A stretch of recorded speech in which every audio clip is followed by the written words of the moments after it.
found an interesting conversation yesterday on The Invasion when Gordo was on with Matt and Donovan. Yeah, I always bring it. I think they brought it up. Oh. Maybe you did. I don't know. I don't know. Maybe they didn't bring it up at all. I don't know. Did you try to focus? But the conversation was, have you ever been fired, and what was that like? And I think you guys made a lot of really good points. One of them was, at some point,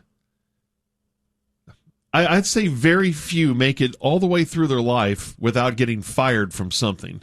Whether it's a part-time job, maybe it's a big heartbreak in your adult life and it's a full-time job, it's a layoff, it's something.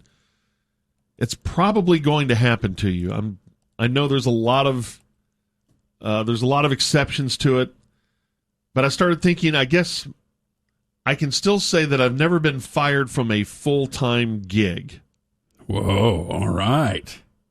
And the only time that I've been fired, and Junior and I both barely escaped, I think, corporate cuts when we were at another radio station and another state radio network. Didn't you have an employee there that was begging the boss to fire you instead of him? We had someone there that was fighting for us, and if it wasn't for him, we would have been fired. Oh, probably. Okay. I had it exactly wrong. I think that's the way it went. But I thought that I did have a semi-entertaining story about this. The only time that I've ever been fired is by Jerry Jones. Oh, yeah, that's right. Because I did public address for the Cowboys from 1998, Chan Gailey's first season, through the final season at Texas Stadium in 2008. And that had something to do with my firing, because the Cowboys were then moving to the new stadium. They were also changing radio stations. The radio rights were moving from our station to another station across town.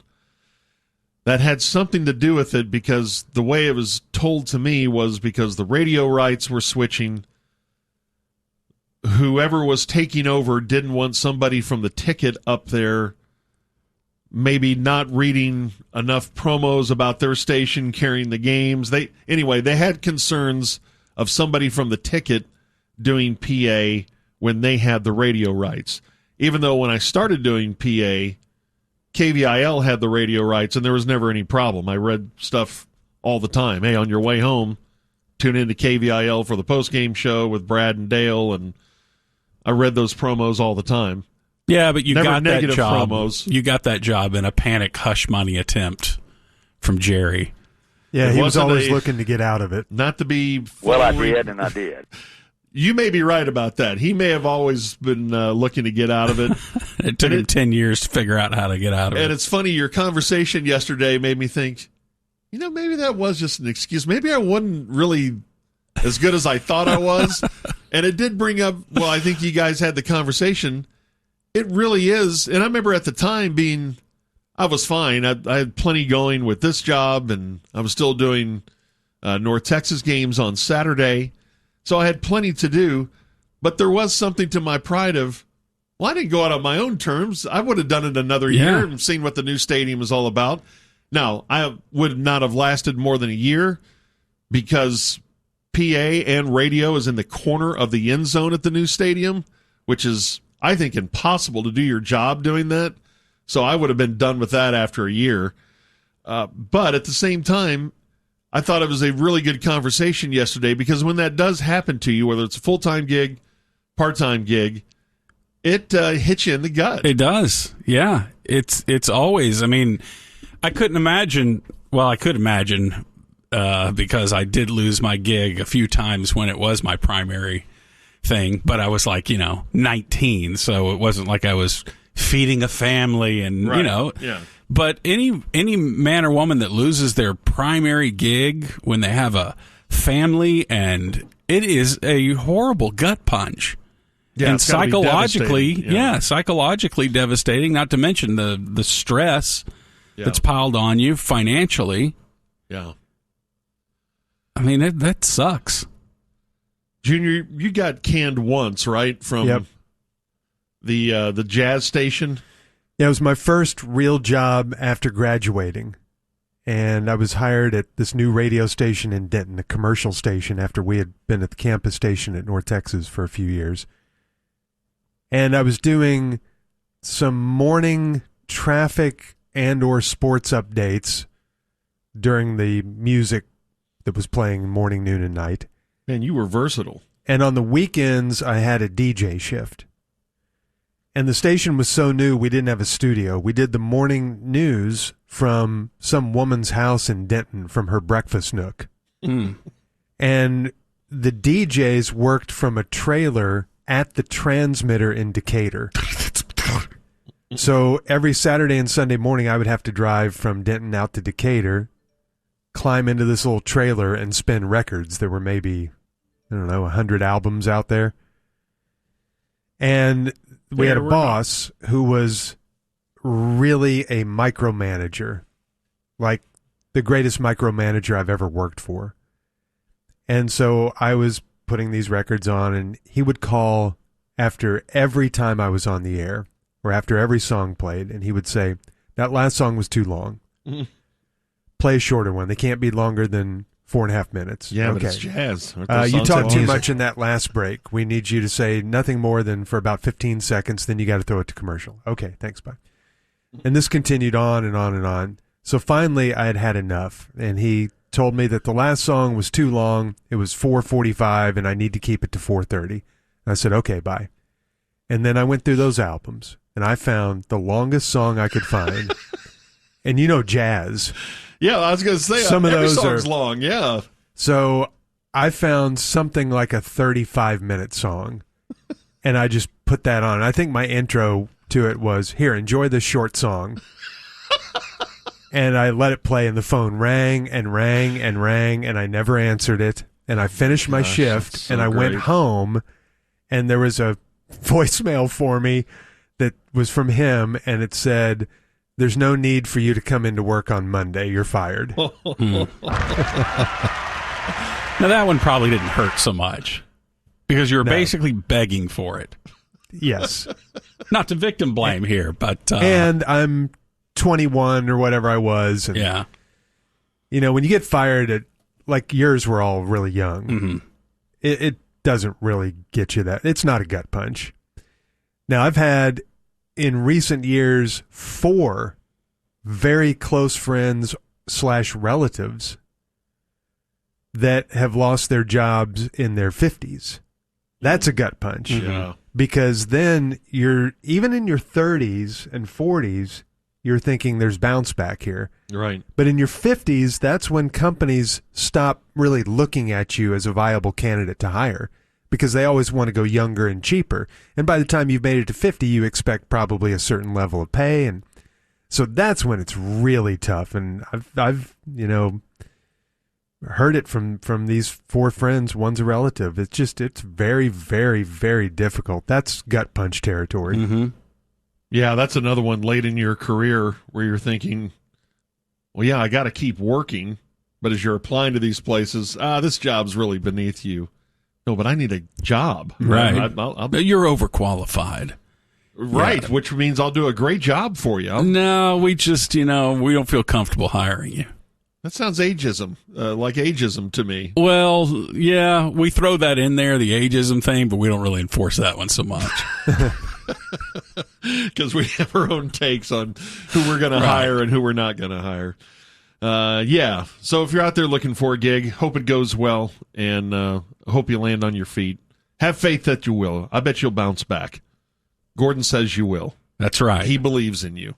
You get the Jub guarantee. Jub guarantees that if you don't bounce back, Jub will hire you. Jub will hire you. Gordon will hire you. I'm Gordon Keith, and here's what's happening. Let's talk about drinks. Why did root beer come up yesterday? Oh, the root beer float ice cream that we were discussing. I said, yeah, root beer float's overrated. You're not that great of a deal. They're magic. Why was it root beer that got added to ice cream? Because it goes best with vanilla ice cream, better than the other sodas. I disagree. I think it was Whataburger had the Dr. Pepper. Yeah, that's great too. Thing. Mm-hmm. Dr. Pepper shake. I don't know what they call it. Yeah. I think that's Super Duke. generally better than root beer. Adding Dr. Pepper to ice cream than root beer. I mean, it's a wrong opinion, but you're entitled to it. Yeah. It's America, so that's fine. There's no wrong or right opinion. But you don't. Do people do Coke floats? Yeah. Oh, yeah. You bet. Really? That was at Brookhaven. That was the black cow. If you got Coke with vanilla ice cream, the brown cow was root beer. Coke float is what we did as kids. Our mom would make us Coke floats. What about Diet Coke floats? Is that a deal? No, it wasn't really around when we were kids. No. What about a Tab Coke float? No. I guess it would be Tab Coke. You just say a Tab float. No. Weak. They still sell Tab, I think. That was the original diet drink, diet soda. Yeah. It was called Tab. And I remember my mom used to have those in the fridge, and I tried them once, and I thought that was I didn't understand. My small brain couldn't compute how much I didn't like that drink. I wanted full sugar at all times. You bet. Packed with it. Andrew says about root beer. He says it was a soda made for the Bible-beating South, as it had no caffeine.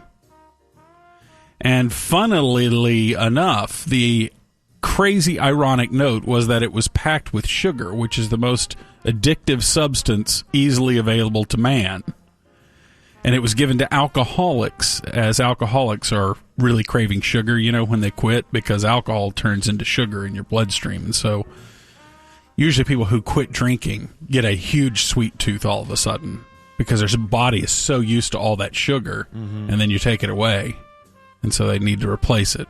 So they Interesting. turn to sugary drinks and sugary substances. And they called it beer. Yeah, root beer, which is interesting. That's from Andrew. Brink talks about our Tesla conversation that spread over a couple days here. He says he's a Tesla driver, and he lives an entirely keyless life and has for the past few years. So not only do you not have to have the key for the Tesla, but he says he has smart locks on his home, and so he carries no keys anymore. Wow. Traditional keys. Okay. It's our future. Yeah. Yeah, I wonder how long it'll be before...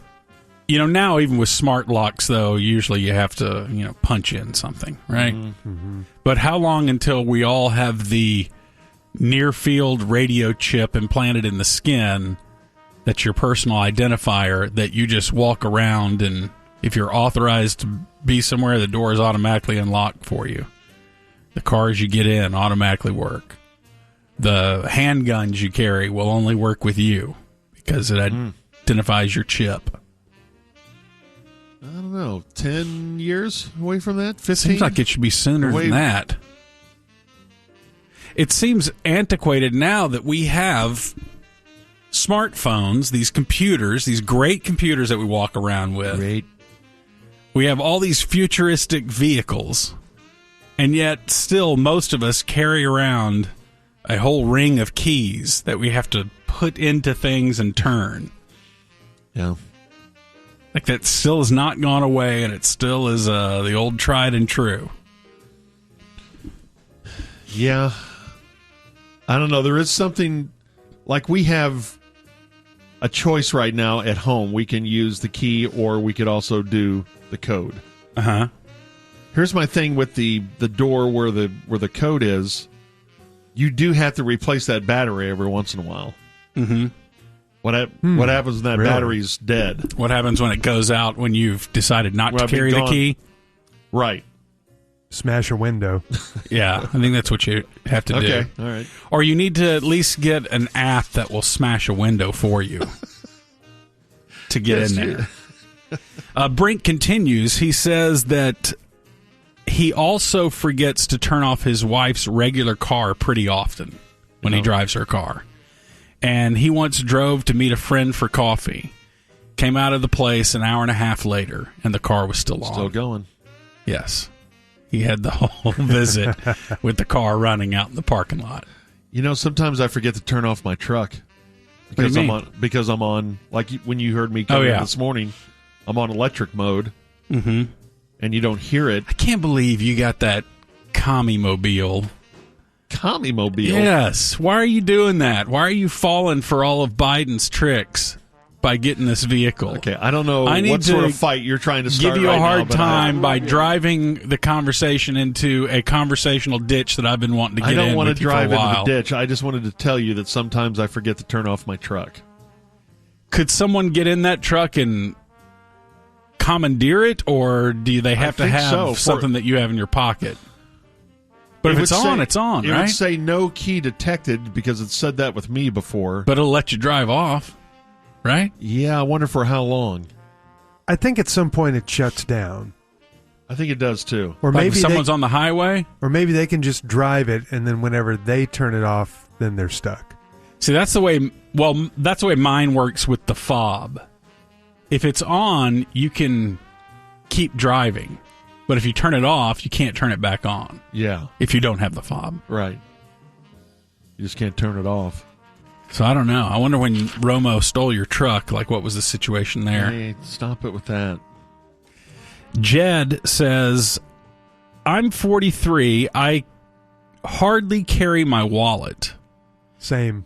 I hardly ever have my license, which I know is not good, but a good way to have your license is to put it in your phone case. It easily fits in there. I'm a teacher, and that's what all the cool kids do.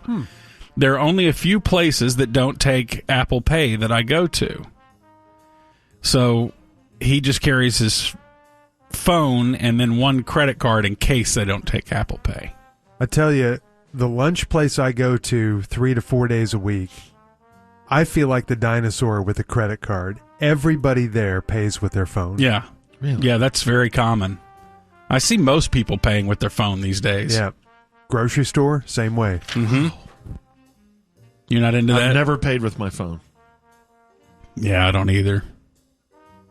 I'm already once removed from the money with the credit card. I don't need to make it to where I just have a magic phone that I wave around and then... Just magic. Well, Zachary says, Gordon, for years, I slowly built up to being able to control all of my daily life with my phone, to include Apple Pay and every banking app, etc. This was very convenient until both my phone and wallet were stolen in the same day. Off. Short term, I was able to freeze credit cards over the phone, but here's the thing. My phone was used for two-factor authentication, so I couldn't order new cards without calling from my phone number. Oh, my gosh. I couldn't get an email confirmation because they hacked into my phone and changed my email password. Wow.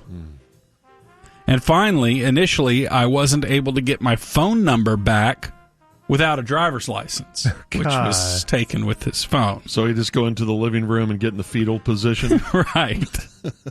Give up? He says, I was finally able to get a new phone when they accepted an expired driver's license, thankfully. Moral of the story is don't keep all of your personal information in one device. And also, it takes professionals about 10 seconds to bypass whatever passwords, facial recognition, or encryption you have on your phone. What? Yeah, he says that if they get in there, I don't know how they got into his phone, but they were able to, of course, if that's the keys to the kingdom. If you have the phone and you're using your phone for two-factor authentication, you use it for your Apple Pay, and then they also get your license, which, as the previous emailer stated, most people carry on their phone. I mean, they carry it inside their phone case. Yeah. And I know a lot of P1s sent me this yesterday. You know, hey, this is what you need to go to, Gordon. Get the phone case that opens up, and it's also your wallet. That's good until you lose your phone. Yeah, or get it that's stolen. right. That's right. So they you take got the to keep phone, them they got separated. everything. You got to keep them separated. Okay. That's what that song was about. I don't know if a lot of people know that. I think I will. This is maybe an outrageous claim, but I think I will always carry some sort of wallet. I would miss having my wallet. To me, that is just being.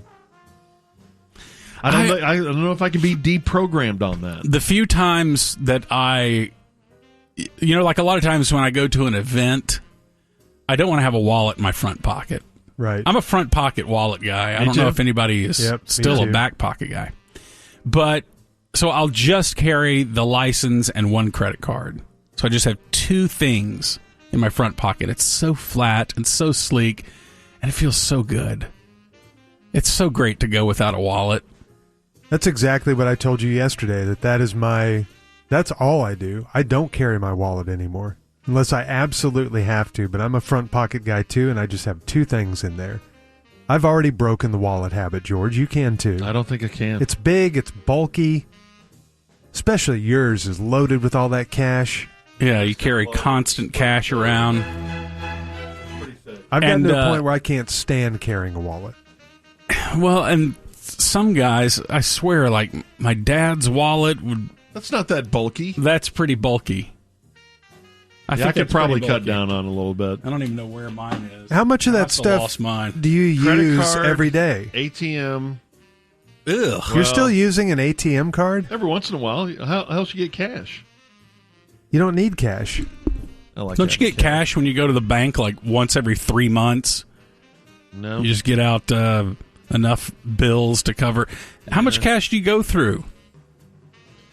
I don't know. It just depends. Sometimes I won't have any cash, but I happen to have cash this Like a week. Parking garage is about the only place that I even use cash. Yeah. You don't even really use it for a valet tip anymore because it's all on an app, and you just tip the guy on the app. Right. Yeah. I'm unsettled in this new world. I don't know. I just This new direct deposit world. It's just like direct deposit was 20 years ago. It's just the new way frightens me. Got to shorten all my circuits. All right. Well, thank you to the P1s Thank who you. shared their little life hacks. Rashee Rice actually gets some good news. For him, the photographer who accused Rashee Rice of assaulting him at that club earlier this month will not pursue charges. Misunderstanding. He signed an affidavit of non-prosecution, which is a sworn statement, meaning they will not participate in criminal proceedings. So just a big misunderstanding. Do you think that photographer just did that on their own without ever even talking to Rashee Rice's people, or... I think that was some Or there major was some agreement legal that happened. maneuvering there. So is that the way it works? Like in the old days on all our TV shows, it was that the victim could just choose, I choose not to prosecute this. And then the officers all had to, okay, well, we're backing away. Mm-hmm. We have nothing to do with it. And then I thought that changed to where it was like, police officers were like, well, sorry, there's a crime here. Doesn't matter whether or not you choose to prosecute it. We choose to prosecute it. And then now are we back to the idea of, no, you let the victim choose whether to enforce the law? I don't know if that's changed, but it does seem, that there's some sort of legal maneuver there that can change everything. What do you mean? Like that the Just like victim... just like the victim in this case was talked to, okay, what would it take for you not to press charges? Or maybe they just have a conversation where hey, did this really happen the way you said it did? And I don't know. Yeah, in this particular case, you're saying. But yes, I was trying to bring up the fact that I thought that we had moved away from press charges. Like the victim didn't really have a choice on whether or not to press charges. It was the police call. Yeah, I'm not sure about on pressing charges. I choose not to press charges. You can just say that, and then that means, okay, well, then everything goes away. Now, I guess police would say it's still ultimately their decision. Can't they compel someone to testify?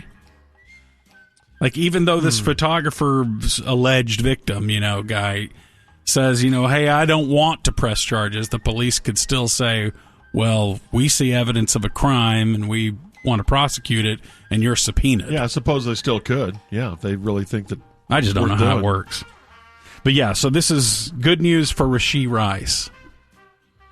Now, I'm not sure how he maneuvers his way out of the other thing. The high-speed crash. He needs to convince all those people not to press charges. Well, that's going to be proof tough. of him leaving the scene of an accident that he was involved in and all that. So, that may be where your whole prosecution thing kicks in. You remember the name of the club that this happened at with the photographer? Was it Lit? The Lit Lounge. And that other word we don't know how to pronounce. I think it means fire in French. F-E-U. Feu. Feu. Feu. Lit feel. Feu.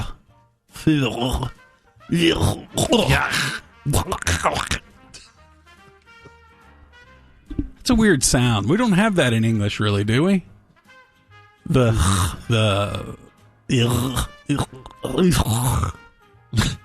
No, not really. It's not the prettiest of sounds. French is always talked about as this beautiful language, but yet they have that. I've always hated that. What else has that sound in it? Is the German? There's that thing too. Easy. What? Yeah, you kind of sound German's like a that language. hankety guy. Kind of sound like that guy from back then, you know? You know what I'm saying? That guy? The one who'd stand up there at the podium and do that. You know that guy?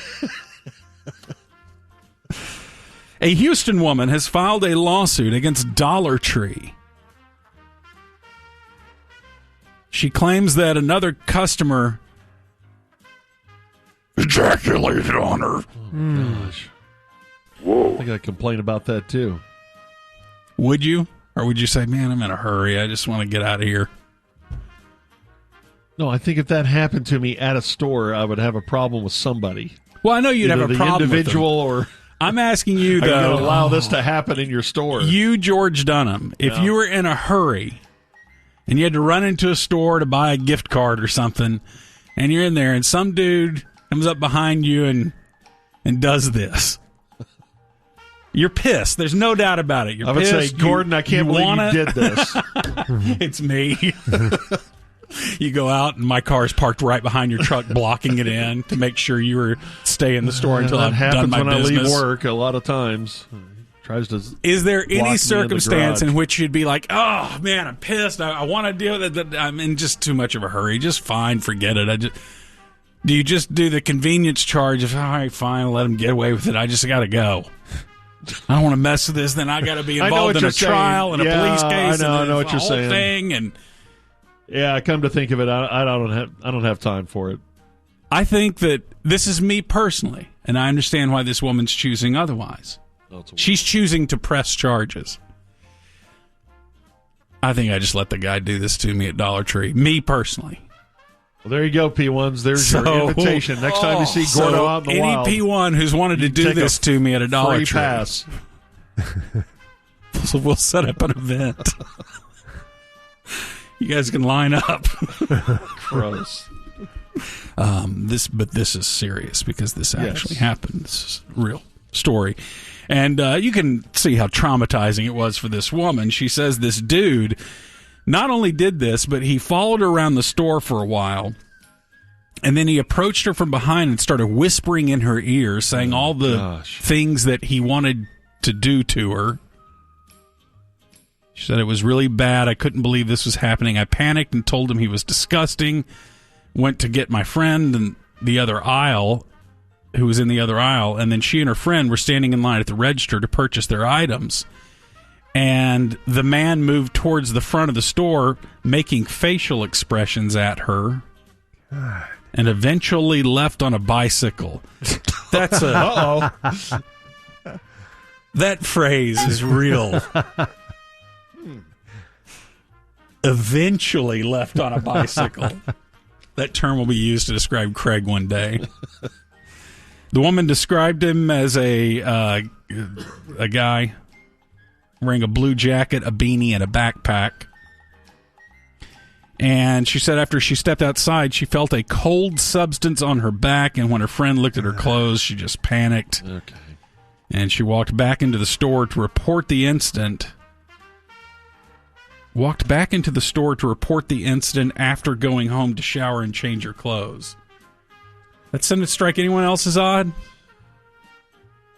Well, maybe she was just upset and didn't think about going back in at that point. Sounds like you're No, victim I'm blaming. saying, isn't it odd the way the sentence is worded? I'm talking about the reporter's work here, not what the woman her did. behavior? Okay. No, not her behavior. I'm talking about what the reporter wrote it as. Yeah. Said she walked back into the store, so you're thinking that's immediate, right? Right. After she went home and showered. After she went home and showered, yes. Yeah. It's in the writing. Should have been, she went home and showered and then returned to the store. Yes. Right. And so she says to the manager what happens, and the manager, she says, turns and yells in Spanish, "Oh, another one. You're the third case in less than 4 days." Like, Wait, wow. what? this happens all the time. Yeah. Jeez. The woman also kept the evidence and reported it to the Houston Police Department. And she alleges that she requested Dollar Tree for the store surveillance video, but has been denied. All this is her part of the lawsuit, so see what Dollar Tree says about all this. But she says she's reported nightmares, high levels of stress and anxiety, and is especially fearful around men, and finds it difficult to shop anywhere without constantly looking over her shoulder. That's terrible. It's also happened, a similar incident happened at a Whole Foods in Atlanta, Georgia. Creepy dude following someone around, doing that. Speaking of creepy dudes, Diddy's being sued again. Another model. Man. Coming forward, accusing him of drugging and sexually assaulting her. She said she felt a moral obligation to speak up after this series of abuse allegations against Diddy. And Crystal McKinney is her name. She filed the lawsuit in Manhattan federal court, says she was attacked at his studio in 2003. No new apology video has come out from Diddy on this one so far.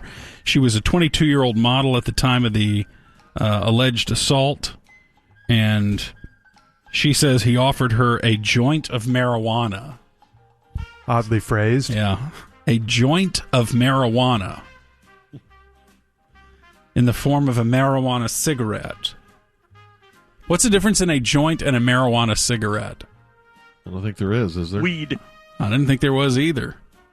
But is a marijuana cigarette one that you put a filter on? Does anyone put a filter on the joint? Or do they put their joint on the end of one of those long plastic cigarette like holders? the FDR cigarette holder Joker looking thing? When did those fall out of fashion? I don't know. Those should make a comeback. I always thought the cigarette holder was a cool look.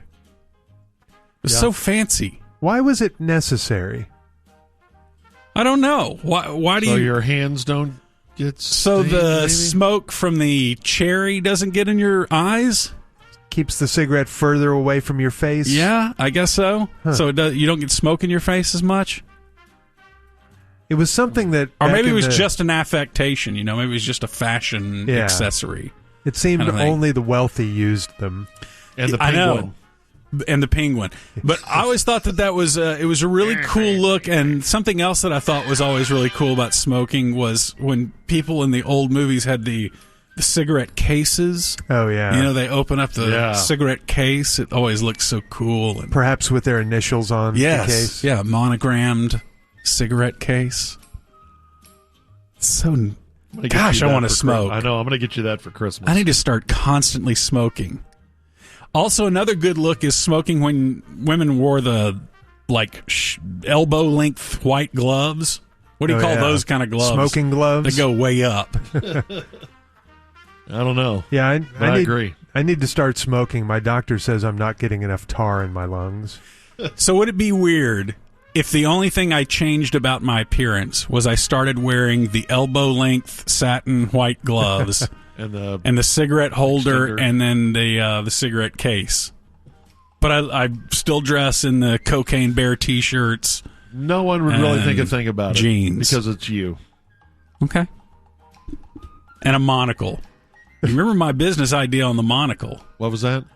I'm going to offer a service where I take your two monocles and I put a bar between them, And then you can wear both monocles at the same time without the fear of them falling off your face. I love that idea. And put like arms on each monocle where they hook around your ear. Almost like glasses, but It's not glasses. It's a dual monocle. Oh, okay. Stop saying they're glasses. And you could put the OptiGrab on the front. What's that? I don't know what that is. Places to travel. Boy, what a generic website that is. Places to travel. They crunched the Bureau of Transportation Statistics flight delay data and found the 20 airports with the longest average arrival delays. Uh-oh. Are our two going to be in this top 20? The airport with the longest combined delays was Dallas-Fort Worth. Boy, that doesn't surprise me. You got a lot of bad weather. With combined delays of over 11 years. What does that mean? I guess they added up all the minutes of the delayed flights. And in 1 year, they had delays of over 11 years. Okay. I do have to say the two flights that we took over the weekend were both right on time. In fact, we arrived early. Yeah. Which is rare, though, out of DFW. Does it have to do partly with the weather and partly because we're in the middle of the country, and so everything that's coming into DFW, don't know where I'm going with this, but we have so much to facilitate. So many Yeah. flights coming in, and we take on all the other delays, too. Yeah, so it's not our fault. Right. So blame lies elsewhere. Yeah, we're okay. As it always does with everyone. Right. Blame lies elsewhere. Was Love on the list? Love not on the list. Not on my list, anyway. If I looked at the more extended list, maybe it would be. Richard Benjamin is 86 years of age. He was an actor on Westworld and directed The Money Pit and Mermaids. I remember The Money Pit being a funny movie. That was Tom Hanks and Shelley Long. Anybody remember that movie? You're correct. Okay. Yeah, Richard Benjamin. He was also on some detective show in the 60s or 70s. Oh, yeah. That show was all about the Benjamin. Oh, my gosh. Very familiar looking Okay. actor. Yeah. Wait, hold on. Let me see that. Been in a lot of stuff. Very popular in the 70s and 80s. Oh, yeah. Yes. He was also seemingly always a guest on Match Game or Password or something like that. Bernie Taupin. Taupin? 74. Greatness. Is it greatness? Yeah. Okay, just hear me out. Safe space, musical safe space. Okay. And there is total value into great words to a song. I mean, believe me, I love words. I think they're some of the best things that we have. But isn't that the lighter work of songwriting if you can just be the lyricist? Yeah, I guess so. Maybe you're just more of a poet, but between the two of them, they created great stuff. Genius, yeah. They created great. This is very sensitive dairy, and very dairy. No disrespect. Very dairy and nuanced, what I'm saying. Okay. But I'm just saying, whenever I hear someone, I remember this in high school, someone telling me, I met someone and they knew I was involved in music, and they said, hey, I've written over 100 songs. I'm like, that's impressive, right? You've written over 100 songs, you're in high school and everything? Yeah, and he showed me his notebook. I said, oh. How's it go? So how's it go? He goes, well, no, I haven't written music or anything to it, but here's a whole notebook of songs. You're more of a poet. And I was like, is it really a song yet? I mean, I'm just saying. I think words are very important. And no, I'm not saying they're not. I'm just saying, is that, Morrissey, 65. Okay. Your guy. I'm 65 and I don't care what you say anymore. Boy. How many pillows got I'm punched going to take this music by the great Gordo? myself and I'm going to lay down. And that didn't drive you crazy. You give me a hard time about Neil Young, but The guy who sneaks like Snagglepuss. Haven't I told you? I agree with you. There's guys that you like guys that other people can't stand their voice. I like guys other people can't stand their voice. I know. My mom hated Morrissey. Yeah. Does he know more than 2 notes? That's what she always asked me about him every time he came on the radio. The radio. Jesse Valenzuela is 62. The bassist for the Gin Blossoms. Hey. Johnny Gill, 58, singer. Michael Kelly, 55, actor on House of Cards, Man of Steel. Naomi Campbell is 54, the actor. Sean Gunn is 50 from the Guardians of the Galaxy films. Jennifer Goodwin, 45, on Big Love and Once Upon a Time. Big Love. Tommy John is 81. Wow. Invented the That's surgery. pretty cool if you're an athlete and you invented a medical procedure. Yeah. Julian Edelman is 38. Patriots great. There's some greatness to him. Novak Djokovic is 37. Greatest tennis player ever. He's #1 ranked men's tennis player. That's correct. And Ezekiel Druin is 25. Duran. Druan is Duran. Mm-hmm. Duran. I usually see it Typo, spelled sorry. differently. Yeah. Oh, it's typo. Sorry. Duran. All right, there you go. And now it's time for letters from listeners. It's the P1's opportunity to ask the Musers. Right here on Sports Radio 96.7 and 1310, The Ticket.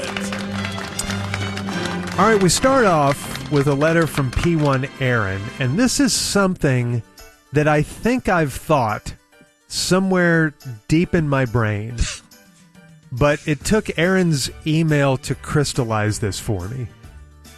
He writes, does the homogeneous uniform of the fan in Midwest games disturb anyone else? OKC fans dressed in all blue or white. Indiana fans dressed in all yellow. It feels very North Korean-y or David Koresh-ish. Almost like they're one sermon away from pulling out handsaws and sawing each other's heads off. Okay, all right. Yeah, mindlessly with glassy eyes doing it at that time. I commented on this when I did some game observations. You eating on the air? Yeah, I am eating on the air. Uh-oh. Okay. Like it was My very blood cult, sugar really dropped. very cult feeling. All right, now it made me feel bad. Yeah, it's very disturbing looking. Like you tune into it and you look at the visual and it just looks weird. And when I was watching that OKC game, they also did not appear to be moving as much. I don't know whether it was the color just kind of eliminates, and it looked like the whole crowd was just kind of standing there watching the game, which made it extra culty and horror movie looking. And we do it here, too. We have blue outs and white outs. Mm-hmm. He brings up that it's mainly Midwest teams, though. Although I've seen it in Miami. Mm-hmm. Of course, you see it in Happy Valley and Penn State. But is he on to something that it's mostly Midwestern teams? Maybe. Middle America teams. George claims they have nothing better to do in those places. No, That's I've why. never claimed that. And I've said we have. I've been at Maverick games where it's been all blue in the playoffs. Yeah, but I guess his Stop bragging. point and what I'm saying is I don't recall ever seeing it in New York or L.A. Oh, I gotcha. Yeah. You know, maybe it it's- is just, you have to go up the middle of the country to get that. Oh. What? Easy. Y'all All are right. ridiculous. P1 Greg.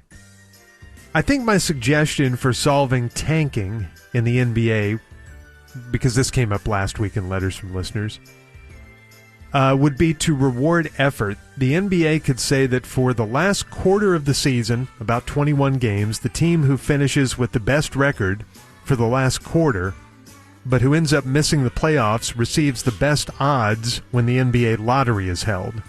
I like it. So if you're the Kings, for example, you finish 14-7 in your final quarter of the season, tops among non-playoff teams, you get the most balls in the hopper. Maybe add player bonuses on top of it, because we all know it's a players me first league. I don't think the players would care about that. Number one, I think that's too confusing. Number two, the last 2 years, the team with the best odds ended up with the 5th pick overall. So the teams are just going to say, well, that doesn't guarantee anything. Right. Like if you guaranteed that team, well, and you wouldn't want to guarantee them a top 2 pick or a top 3 pick because that may not be fair. So I say, Greg, thanks for trying, but that's a very bad idea. No, I like it. I think you need to do more to incentivize. And that's a good idea. It's a good start. You just like it because it's kind of chaotic. No, I like it. And, yeah, I like it. I like it. It's doesn't really change. add clarity. And we need change for change's sake. P1 Matt, I have a note that is both sad and slightly complicated. Bear with me. No. The Cowboys haven't been to the NFC Championship game in 28 years. It's not that complicated. Thank you for knowing thank that. you. What is also 28 years apart is Jerry Jones' first Super Bowl and his last college national championship as a player at Arkansas. So in 1992, we were as close to Jerry's Arkansas championship in 1964 as we are today from that Cowboys' last Super Bowl. Wow. And he says, don't you remember feeling in 1992 like 1964 was ages ago? Yeah. And we look, Jerry played offensive guard. Yeah, and everyone lived in black and white back then, it looks like. Now, I brought this up a couple weeks ago when I was researching some player from the 80s. And it got me thinking about, that's when George, you and I were in college together and we were watching Danny White play in the 1980s. Thanks, Danny. And 40 years before that was 1940s World War II football. Right. And yet, that's how today's college kids view Danny's 1980s football because we're now 40 years removed from Danny White's career. I know. So they look at that like we used to look at the guys with no face masks Right. in black and white video. Like my dad. I used to show you Down pictures of my south. dad playing football Yeah. in the How'd 40s. you say? And he How'd looked you like, say? Looked like an episode of the Three Stooges. Right. P1 Eric, I had an epiphany because this came up a few days ago. We again talking about all the slow drivers now camping in the left lane, that the world is upside down now. The right lane is the fast lane and the left lane is the camping lane. Gordo, you heard from several P1s that say they're just more comfortable over in the left lane. It's less chaotic. Yeah. The entrance ramps and exit ramps. Eric said the idea of driving in the left lane on the highway because they don't want to have to deal with merging traffic is exactly the same self-absorbed a-hole that watches videos at the restaurant without earbuds. Yeah, I had that the other day. These people are starring in their own movie. Amen to that. P1 Sean, your travel story with your daughter yesterday was both horrifying and hilarious. I talked about our plane ride home, which was just unreal. He said, Simply put. He said, I wish I could tell you that it turns off when your child turns 3, and I heard from this about this from a lot of P1s yesterday. But we found our children to be worse when they were 3. They're more aware of their agency, and they have a greater sense of independence. It's when my youngest daughter called me the stupidest daddy ever. And I heard that from so many P1s that the terrible 2s, you hear that a lot, but the 3s are really the terrible year. It's just a saying, and 4 and 5 doesn't offer too much relief either. and wait till the insults start being fired when they turn 13 and 14. I think you have a grace period between like 5. I think it's 5 and 11. Okay. Like that's probably the only nice time, right? Right. Because once puberty starts happening, then they put on a helmet then. and you become so SG. Yeah.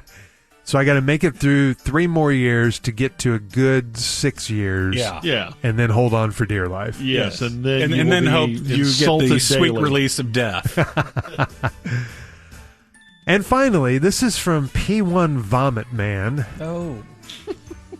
Dear Musers, last week, while using the restroom in a Target store in the North Chicago suburbs, I couldn't contain my laughter at the sight of a sticker above the urinals that read, "Management kindly asks that you please not defecate in this urinal." We have to put up signs now. We're so dumb. And he attached photos of this. I guarantee you the people who do that in urinal, Doo-doo? yeah, in a urinal, don't know the word defecation.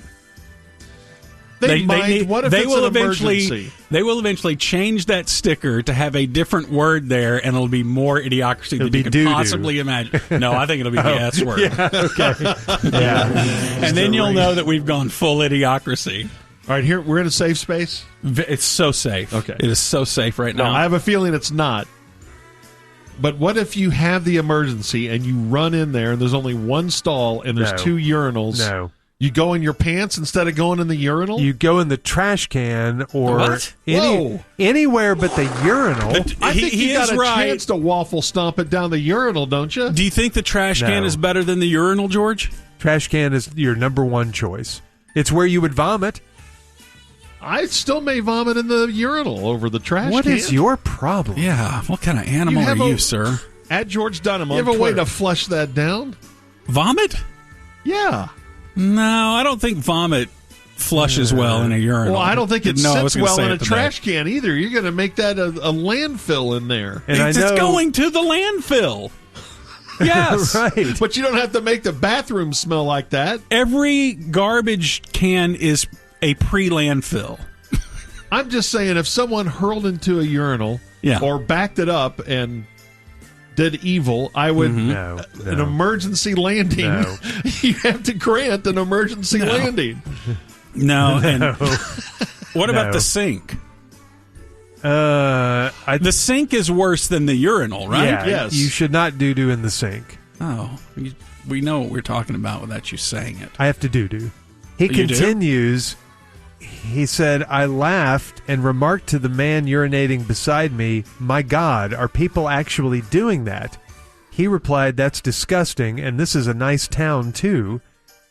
And then he asks, have you gentlemen ever seen another man do such a thing? And if not, how would you react if you walked into a public restroom to witness a human crouched over the urinal facing you, smiling legs all triumphantly. akimbo, Sorry, emergency landing. trousers around his ankles, genitalia splayed out on display as they pooped into the urinal Hey, without just- a care in the okay. world. He says, my money is on the following. Craig would laugh hysterically and nearly fall over doing so. George would utter a muffled, sorry, and immediately turn around, go to his car, and sit quietly for a while to clear his head. And I'd go make out with him. Gordo would be so angry that he would stand there and berate the man verbally, saying, what the hell is wrong with you? Yeah, that's right. No, I think that is always a no-no. Yeah. Usually, 99% You know of what? the time. But I think it should be allowed for an emergency. Never busted anyone. Always wondered. Now, in elementary school, there were was a a few prank, times yeah. where we went in there and somebody had done that. It was a prank. Is that what it was? I think so.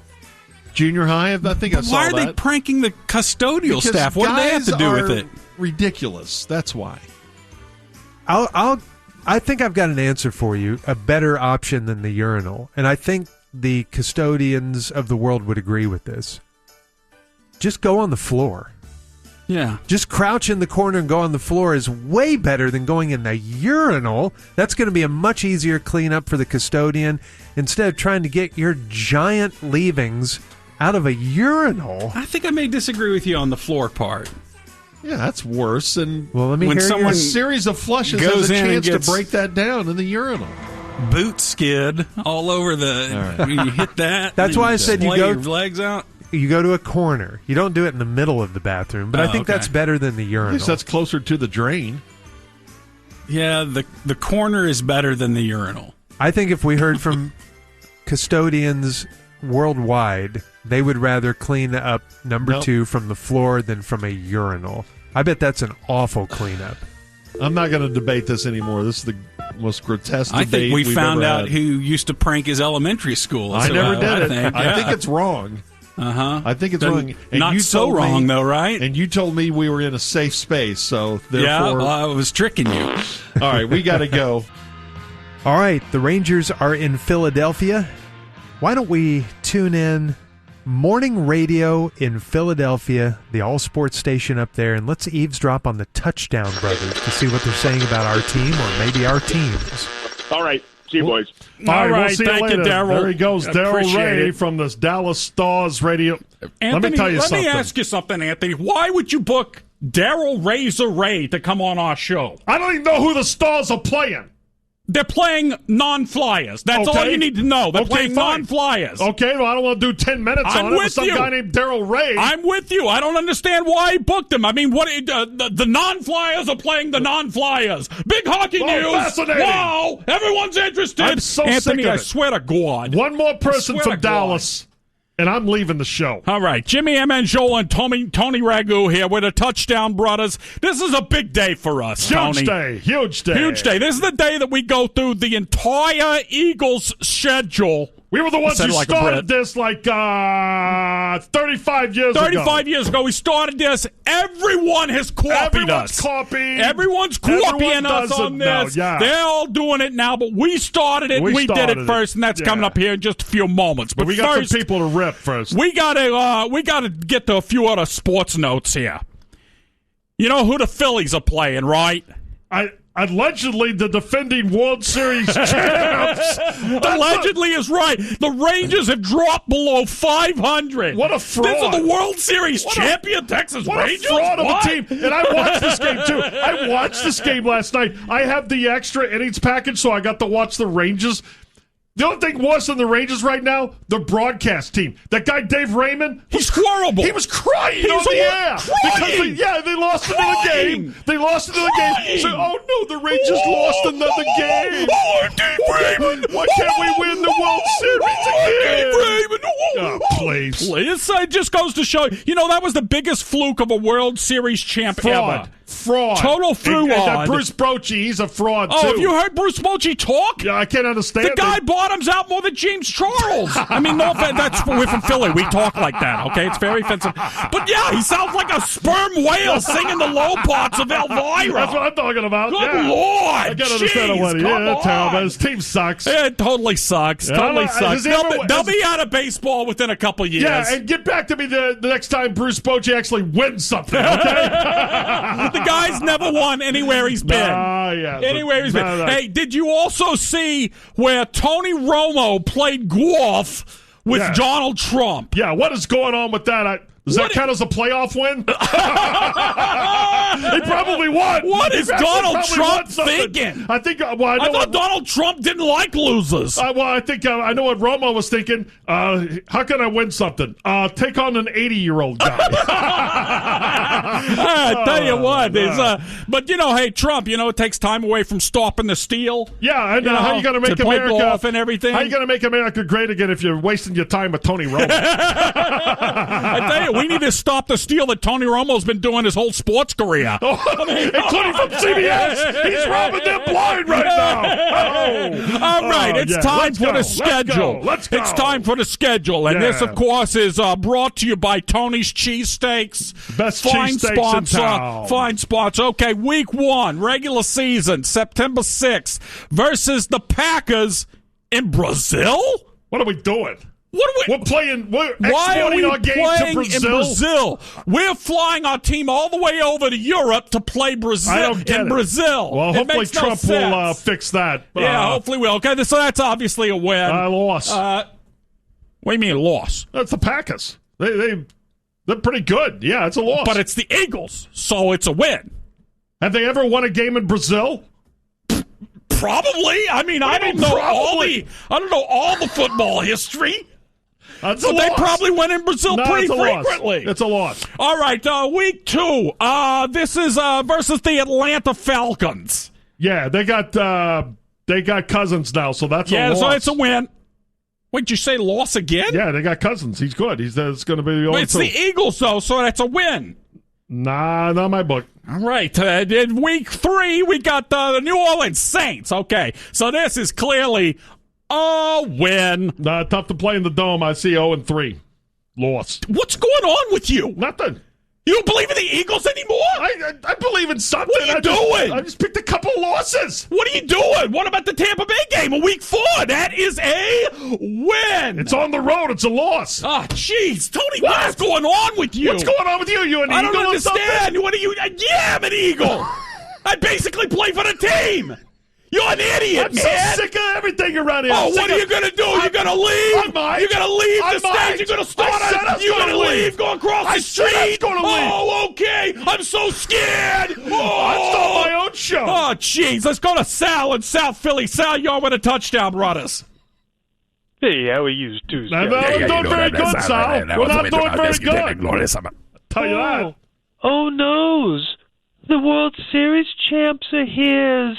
Hide your children's. That's funny. That's funny right there. You brought us back around to the laughter. I like that. Oh's, wait a minute. Don't hide your children's. They can't hit or pitches. Boy,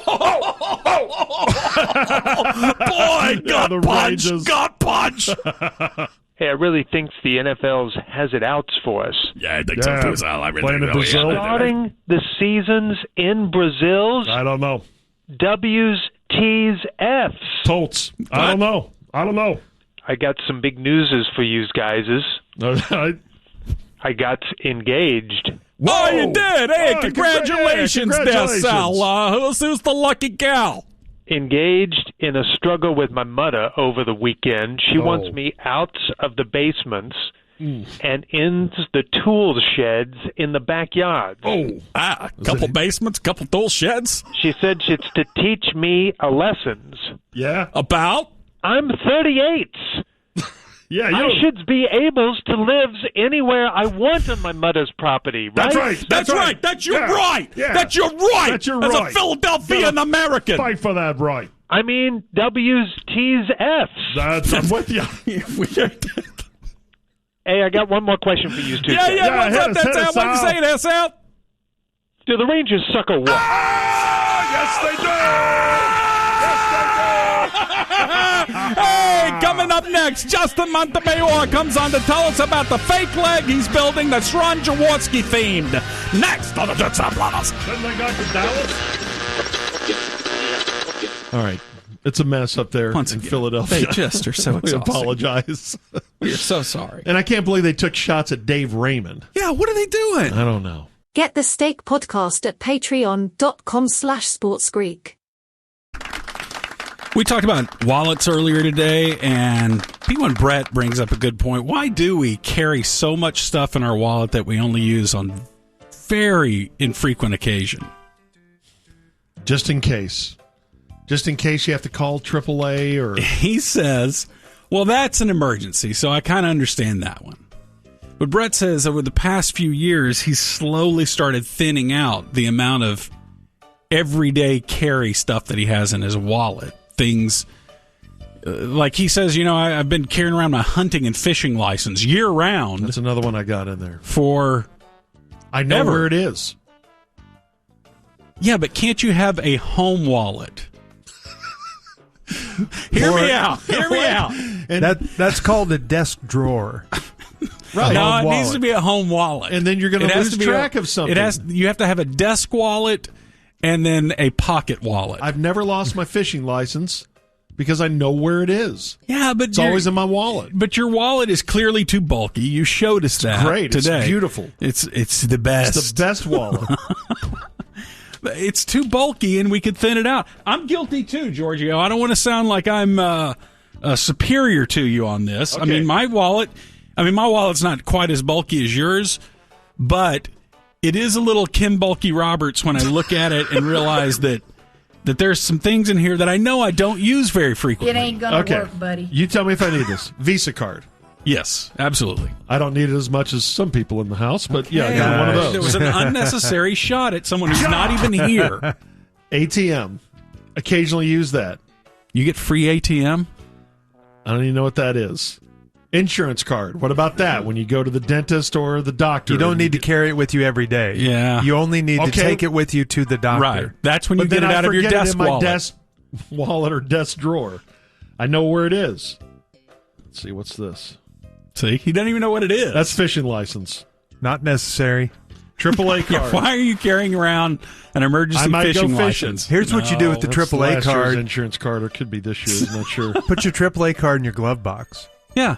What's wrong with that? You're only going to need it in your car if it breaks down. Okay. All right.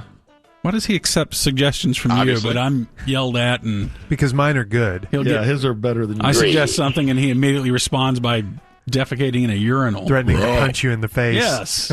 There's a business card. I haven't called that guy back. Storage unit. Uh-oh. Yeah.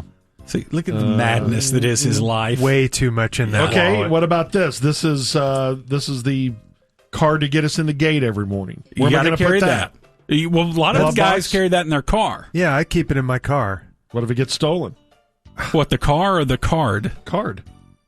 Well, it could get stolen out of your pocket, too. You get mugged. Yeah, what if your wallet Yeah, gets stolen? that comes with a price. No one's willing to pay that one. God. Driver's license Vomit. and medical visa. Wait, what's a medical visa? Oh, like That's an that thing we HSA have, thing? yeah. Okay, gotcha. Yeah. Gotcha. I Yeah, know I it's just now, unnecessary. I just now found out that I have one of those HSAs, I know. Me too. I found that out about 4 months and ago. it was like I won the lottery. Yeah. because I had no great. idea that they had been diverting all this money, and I know. Same here. because Yeah. and so now I've been using it a lot. I buy so many medical supplies now. I could open up a Doc in the Box right now. And doesn't it feel like free medical supplies? Yes, it's totally free. You can't buy condoms on it, Gordon. How did you know I tried? Your point about having a home wallet Is a great one. You forgot Yes, the end of the sentence. It Thank is. you. My home wallet is my wallet. My wallet stays at home, and I take out of the wallet what I need for that particular trip. That's totally acceptable. But you should probably get, if you don't want to have a pocket wallet, at least get a pocket sleeve to put your carry-arounds. I will do nothing of the sort.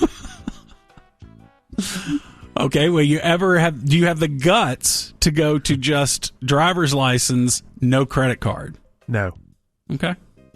And just count on I will Apple never Pay have the or guts to Venmo. let go of some sort of wallet. I will always have a wallet until I leave this plane. Oh, okay. Huh. You need a wallet to yell at your clouds. Okay, I got you. That's Got right. you. I understand. Yeah, that's fine. Yeah, those are required materials Yep. to yell at clouds.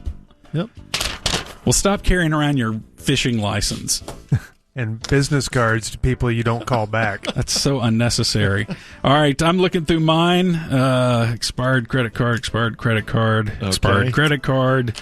Credit card I found in a parking lot. It still works. I think he's got more stuff than I do. I have way too many. Look at all these credit cards in here. Well, that's very suspicious. Wait, how many credit cards do you guys have in your wallet? Just two, the medical one and the Visa. In my home wallet, I have 3. God, she's lording the home wallet over us. But I will only carry one with me at a time in my pocket. Okay, so I have 1, 2, 3, 4, 5, 6, 7 credit cards. That's totally unnecessary. I bet he's one of those at the. You got to spread it around, man. I bet he's one of those at the restaurant. Here, try this one. See if this one works. I have said that many a times. But many times to a wait person. Here, try this one. I think it may work. Let's give this one a go. I have done the uncomfortable joke many times to the wait person of, I found this in the parking lot. See if this works. And just try to watch how they handle it because they get all nervous. Don't know how to- Manager. Yeah. Okay, here's an unnecessary thing in my wallet. A $10 gift card to a Japanese You never know when you may bookstore stop by there. that I have not been to in maybe 10 years. You mean a bookstore in Tokyo? No, I think this is up in Plano or somewhere. Okay, Great you're stuff, worse. but I've been carrying around the gift card in there. Ooh, a $50 bill. Look at that. Think that's bad luck? Bad luck. That doesn't bother me. Doesn't bother me. Nothing bad will ever happen to me as long as I carry that $50. Okay, so thank you for that. I don't know if I should read this one. It says P1 Van. I'll just call him Van. Is it on the bathroom thing again? About when he was 4 years old. Oh, no. I don't know. And he says that he had to do evil at the YMCA when he was 4. Yep. And the restroom was very unfamiliar to him. So there were a row of short urinals that were the bowl-shaped urinals. You know, not the really vertical ones, but the ones that used to kind of come out in the wall of the wall and everything. Well, he sees that, and so he drops trow and starts leaving the devil's offering. and while he was doing this most heinous of acts, he says, a man comes in and says, "Are you essing in the urinal? Son, that's not where that goes. There's stalls right around the corner." And he said he's still embarrassed to this day. He did this when he was 4. And don't yell at a 4-year-old. I know. And some dude not only shamed him for his bathroom act of ignorance. That's the name of my second album, Bathroom Act of Ignorance. I like it. But also cussed while doing it. Yeah, a little 4-year-old. Yeah. Using very strong country language. Little 4-year-old man. Joe says, "Hey, Gordon, you and George were joking this morning about your eating on the air, and you mentioned your blood sugar level was low. Are you a type 1 diabetic, or was that actually a joke? My 11-year-old son was recently diagnosed as a type 1 diabetic. Way to go, Gordon. And he was listening with me while on the way to school, so you caught his attention." I think I've changed the way I've done things in the past 5 years. I don't think you recognize me. Gordo on a CB radio. He's a big fan, so now you've got his curiosity up. Sorry, dude. nice. Yeah, actually. No, you're not. Don't lie. I am, and I'm glad to serve as a hero to your 11-year-old son as we battle through our challenges. Jeez. No, I'm not one, but who knows? I could be developing it. You're shooting for type 2? Is that what you're...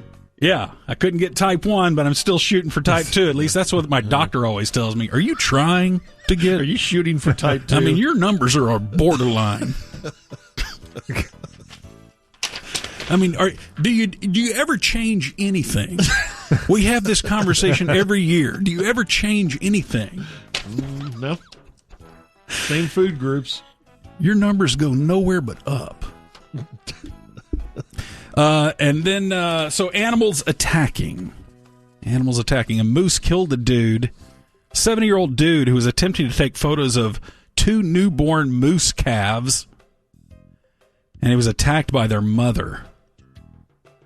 The female moose had recently given birth to these 2 calves, and the 70-year-old dude and his friend, they get charged by the cow moose, and they run away, but she gets him. The friend was uninjured.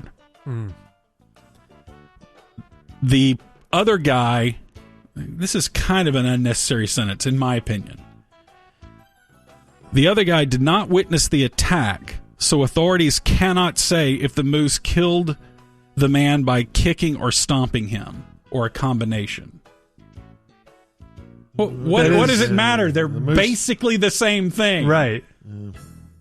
Why are we acting like this is horrible that we don't have the full story?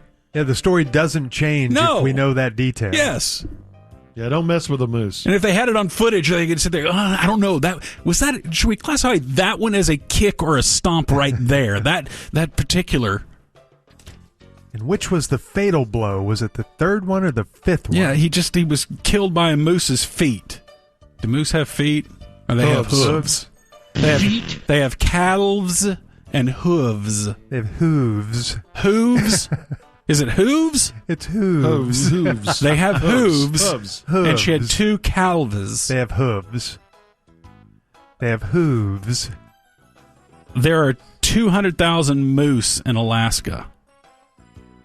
And 700,000. You don't want to mess with them. Yeah, they're big. You know that they're the biggest deer in America? A small adult female moose can weigh 800 pounds, and a large adult male can weigh twice that. Damn. Whoa. So you can have a moose's that weighs 1,600 pounds. Damn. Wow. Has there ever been a 2,000-pound moose? Well, I'm sure. A ton of moose. They're kind of stupid looking, though, aren't they?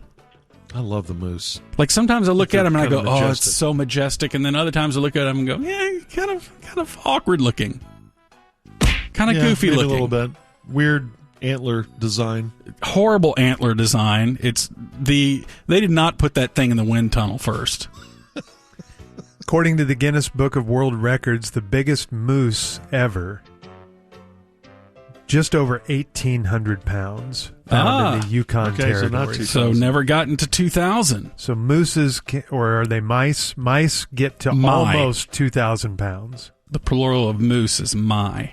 We called ourselves the Mooses when that was our softball team. Yep. College. Why didn't we ever optimize the English language a little bit better? Like at some point we say, "Hey, look, I got a hodgepodge here happening. Let's go through and kind of get the pluralification of things down a little bit better, the pluralizing of things better." Sure. Mouse is no mice. way that's a word. Plural of moose is moose. That's unstable. Right. What's the most unstable pluralizationing?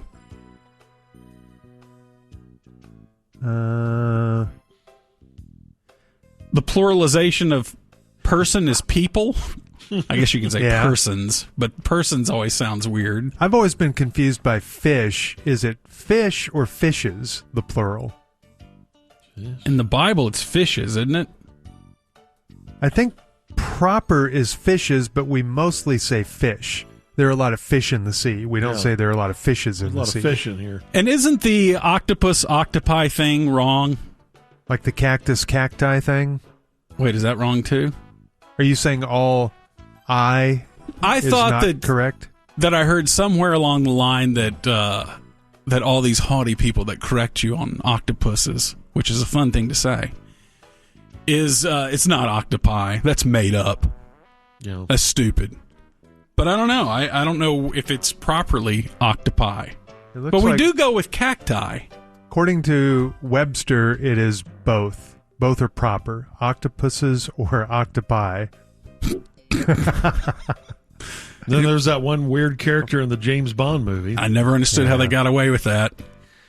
But I do like that Mike Myers made comment on it when he was told the name of one of the people that he met was Alada Fachina. Do you like his reaction? And he laughs, and no one else is reacting. God, we need to go revisit. So it was once again that feeling we all had when we saw the name of that James Bond thing, and we're all like, "Hey, is anybody else?" And everyone else acting like it's normal. Nobody? Okay. Nobody? Anybody else? Nobody having that reaction that I'm having? Okay, all right, fine. I'm out on this one.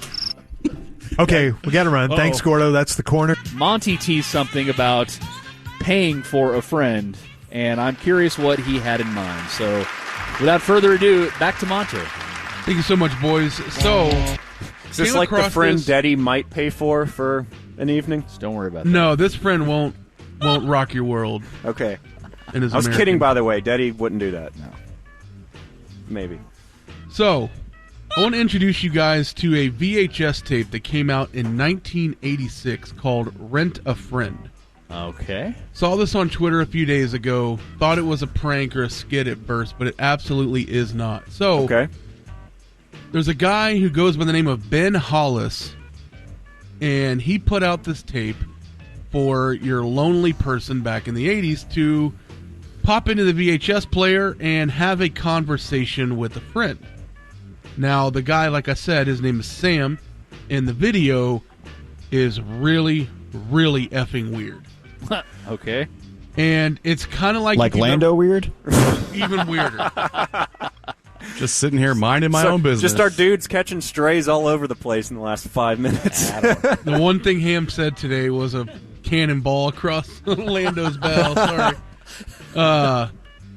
So Sam wants to be your friend. He's going to carry on a conversation with you. If you've ever seen like Blue's Clues or Dora the Explorer, where they'll talk to the screen. Yeah, they break down the fourth wall. Yeah, you at home are supposed to talk back. That's what happens here, but it's not so much a opportunity for him to listen to you. He tells you a lot about him. Oh, that's no fun.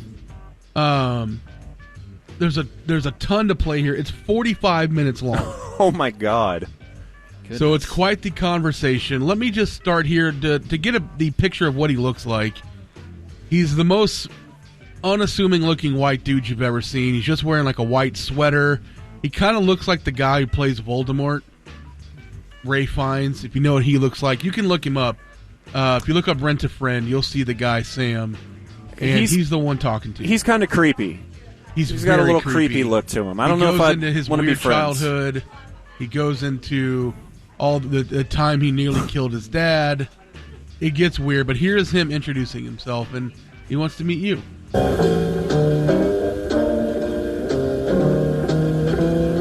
Hi, I'm Sam, and basically I'm here because I want to be your friend. How's that sound? All right, that sounds great. All right, give me someone to talk to. Well, now we move on a little bit, and he even starts out for a couple of minutes saying, yeah, I know this is kind of weird. You know, this is unconventional, but if you're really that desperate just to have something to talk to, I'm here for you. Well, now he's going to ask you for your name, and he's also going to ask if he can have a look around your place. So let's just wing it and have a ball. What do you say? Hot diggity dog. What's your name? Yeah. David? You know, I see that. I really... That is you, isn't it? Yeah. No, it's a, yeah. At least I think so. You've heard that before, haven't you? By the way, through all this, I'm just picturing bad acting.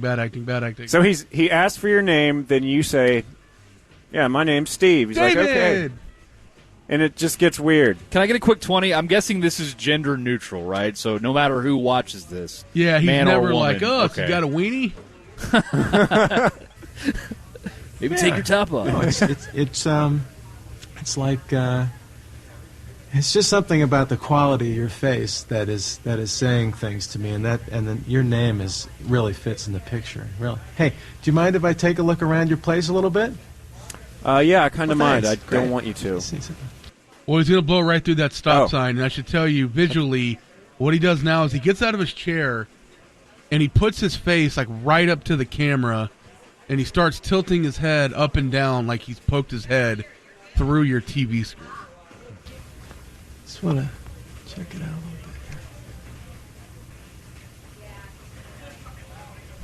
little bit. Oh, boy. Nice place. Wow. Hey, did you do that up there? Is that yours? He's talking about the postcard from Happiness, by the way. Yeah. You ought to. I'd really like to know where you got that. Oh. Gee, I don't know if we have them in this part of the country. I'll have to check that out. That's really neat. So now he knows where you live and what the inside of your apartment looks like. Or whatever. And we're about 35 seconds into a 45-minute VHS. Yep. So he's going to tell you more about himself. Here is a little bit of a sports joke for you. Okay, let me go ahead and say I'm from Chicago, and if you notice lines of sorrow etched in my face, you may have guessed I'm a Cub fan. Hey. Well, thank you very much for your sympathy. Thank you. Because you probably said, "Oh man, tough times." Man, I'm a Ranger fan too. Yeah. It's 1986. They'll never win anything. And we got Inky. Yeah.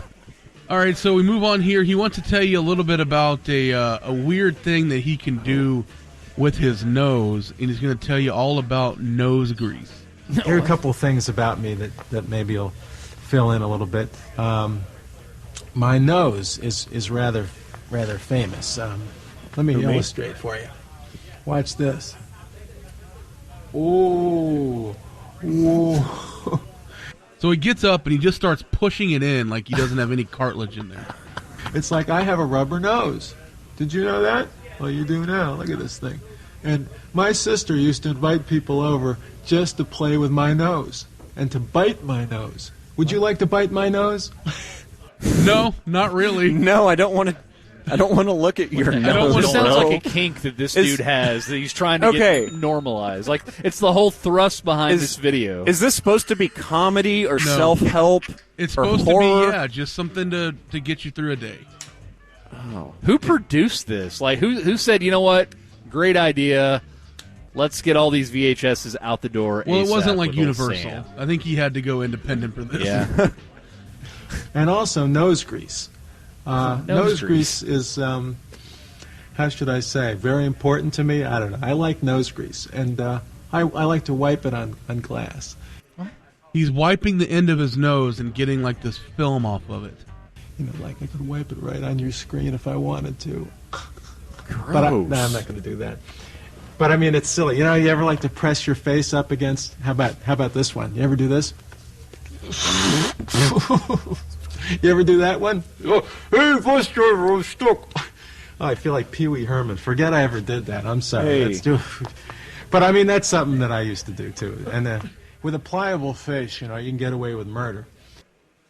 Uh-oh. I don't want my new friend, what's his name? Sam. Sam, yeah. On Rent-A-Friend that I rented on VHS, just mentioning murder within the first 3 minutes of him talking to me and wanting to enter my home and look around and doing the weird nose thing. Well, this dude's not even named Sam. I'm looking at a Chicago Tribune article from that year. He's a former waiter and bartender named Ben Hollis. Yeah, that's what I said at the beginning. Yeah, like, what are we... Yes, as I just said. Yeah, the return out here is not great, so I'm sorry if I missed something. Yeah, no, he's an actor named Ben playing a character named Sam, who's your friend. He has an interesting anecdote about his crazy, kooky mom here. That's my mom. And, and here she is wearing a hat indoors. Well, do you do that? Does your mom do that? I'm not going to tell you if she did. Because you're weird, bro. You wouldn't tell him if your mom wore hats inside? Man, you're a prude. I'm not telling him anything about me. Did this guy murder people, Justin?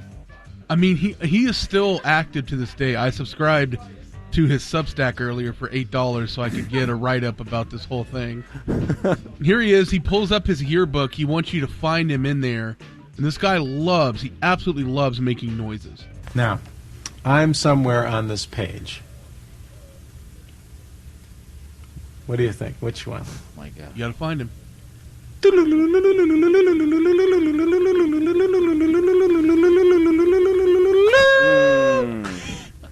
Yeah, there he is. That could be a drop for sure, though.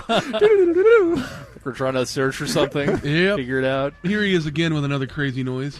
Here's another thing I used to do. I used to make this noise. It's a noise that means I'm very excited, very happy. And I'd like to do it for you right now.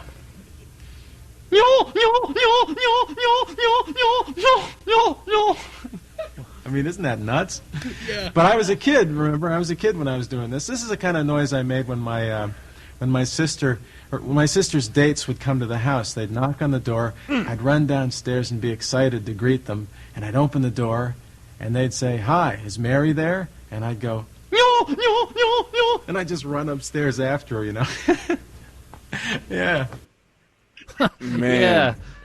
I'm just imagining this dude doing stand-up, and, like, the silent pauses between him talking is just him wanting laughter, and there's nothing there. All right, so I think he is going for comedy. It's just very obscure and bad. Well, what do you think about this? I have two more to play for you. One, he's talking about now his relationship with his dad and how he almost killed him. I remember one story about Dad where we were playing baseball. I was a kid, and he was pitching, and I was hitting.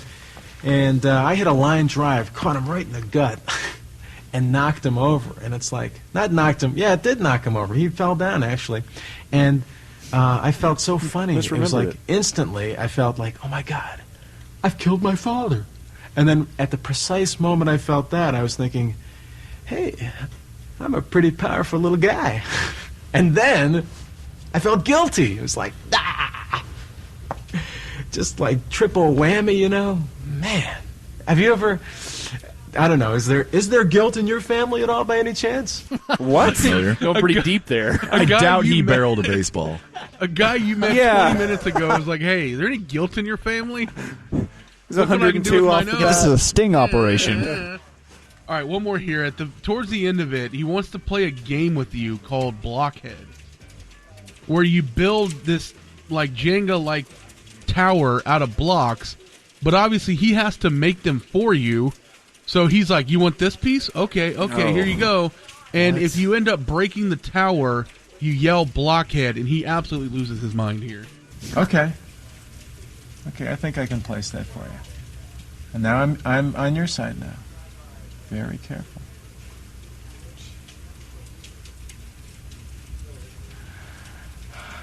You. God, I gotta change my mover. Oh, I hit the table. It's almost fatal. Okay. Oh. My turn. You got me all hot and bothered. I don't know what to do here. He's horny? I'll try this one. No. I'll try this one.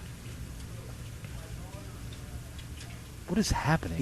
He's taking forever. Just make your move, man. Ah, I'm a blockhead! I'm a blockhead! You, look at me, blockhead, boom, boom, boom, blockhead. Oh, wait a minute, did I lose a piece here? I'm going to have nightmares, Justin. He lost his marbles, too. I'm going to have nightmares. All right, that's called Rent-A-Friend. It's Rent-A-Friend, And you found it on YouTube or something? And at the very end, he's like, "Is there anything you want to ask me?" No, I'm good. And then he goes, you should have just asked. And he pulls out his wallet, and he pulls out a $1 bill. And he's like, "Hey, we're friends. If you need this, I got you. Send me your address, and I'll send you this $1 bill." How many people completed this video is what I'm Justin, did you watch the whole thing? Yes, I did. Oh, my God. Yeah.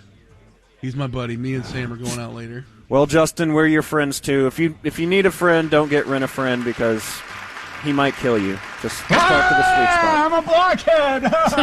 All right, 2:53. It's the sweet spot at Fan and Tree Farm. Why Today Doesn't Suck is next. Once again, The Ticket presents Why Today Doesn't Suck. Before we do anything, I'd like to sing happy birthday to Mike Mayock. You guys ready? Happy birthday to you. And now, here are your hosts, Sean Bass and David Mino.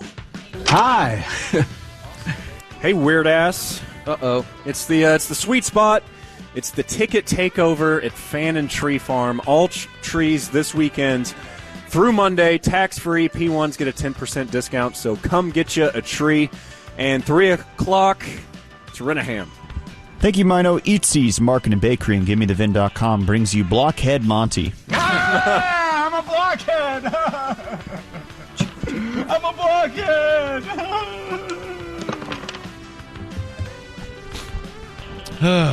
Thank you, Ham. That's some of the weirdest audio we've ever had. Those drops are your fault, Justin.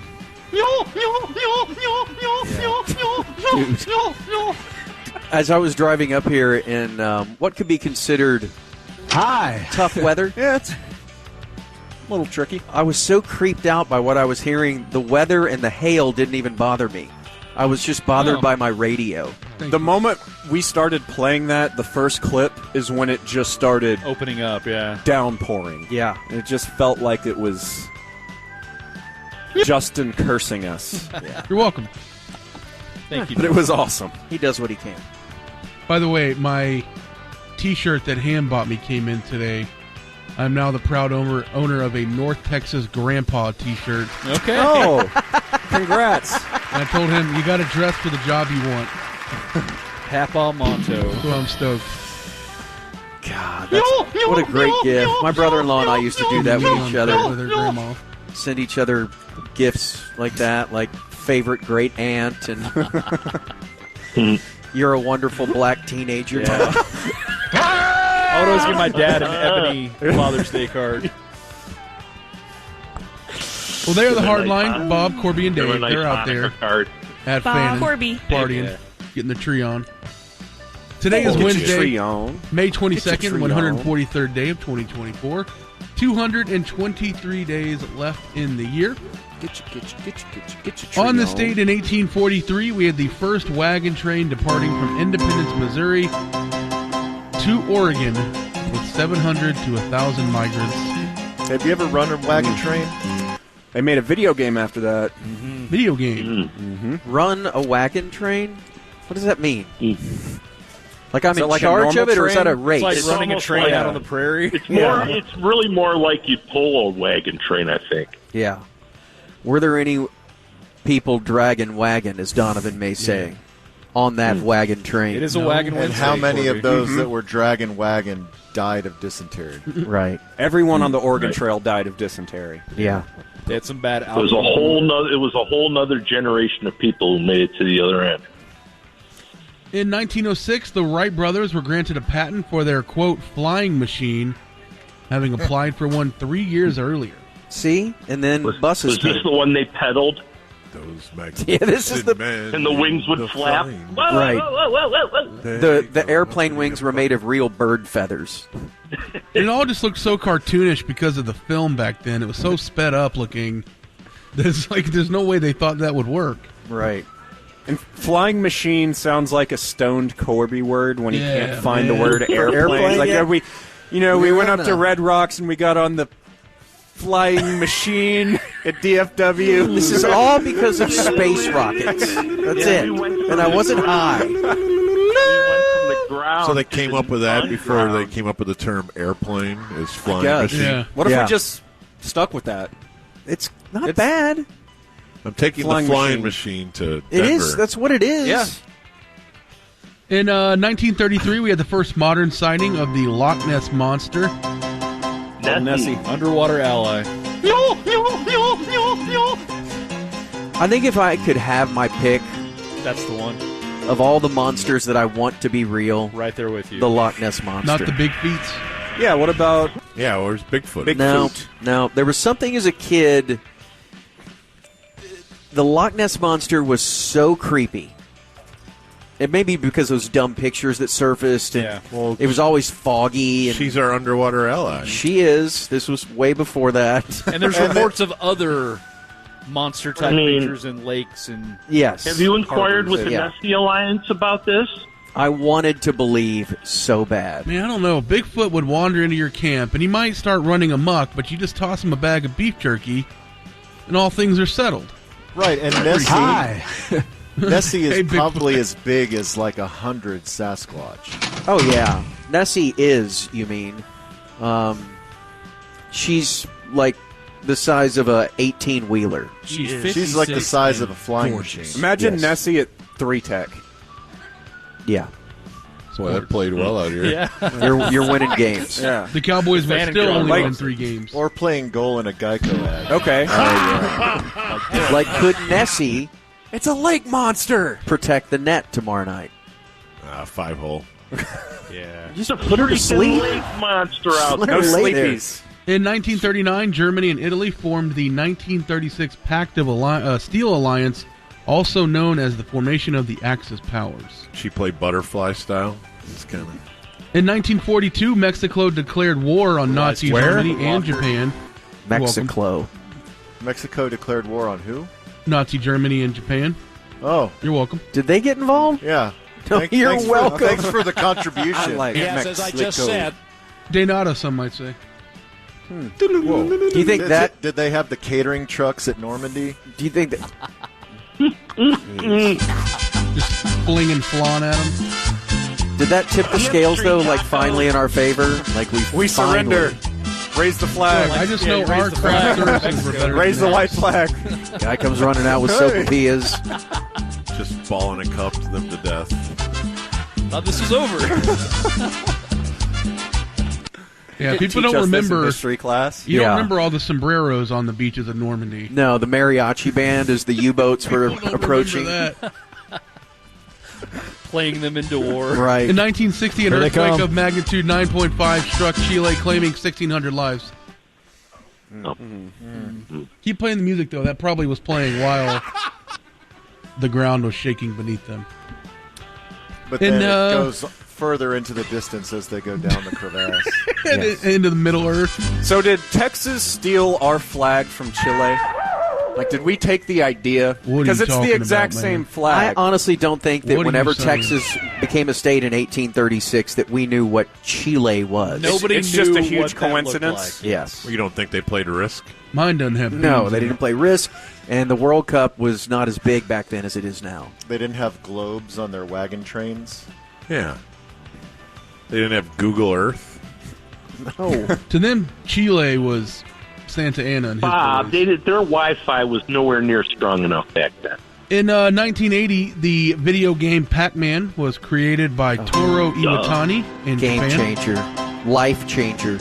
In Video 1992, Johnny Carson hosted The Tonight Show for the final time. Let me ask you guys. Let me ask you, video games guys. Go ahead. Video games, this. guys? Yeah. Let me ask you this.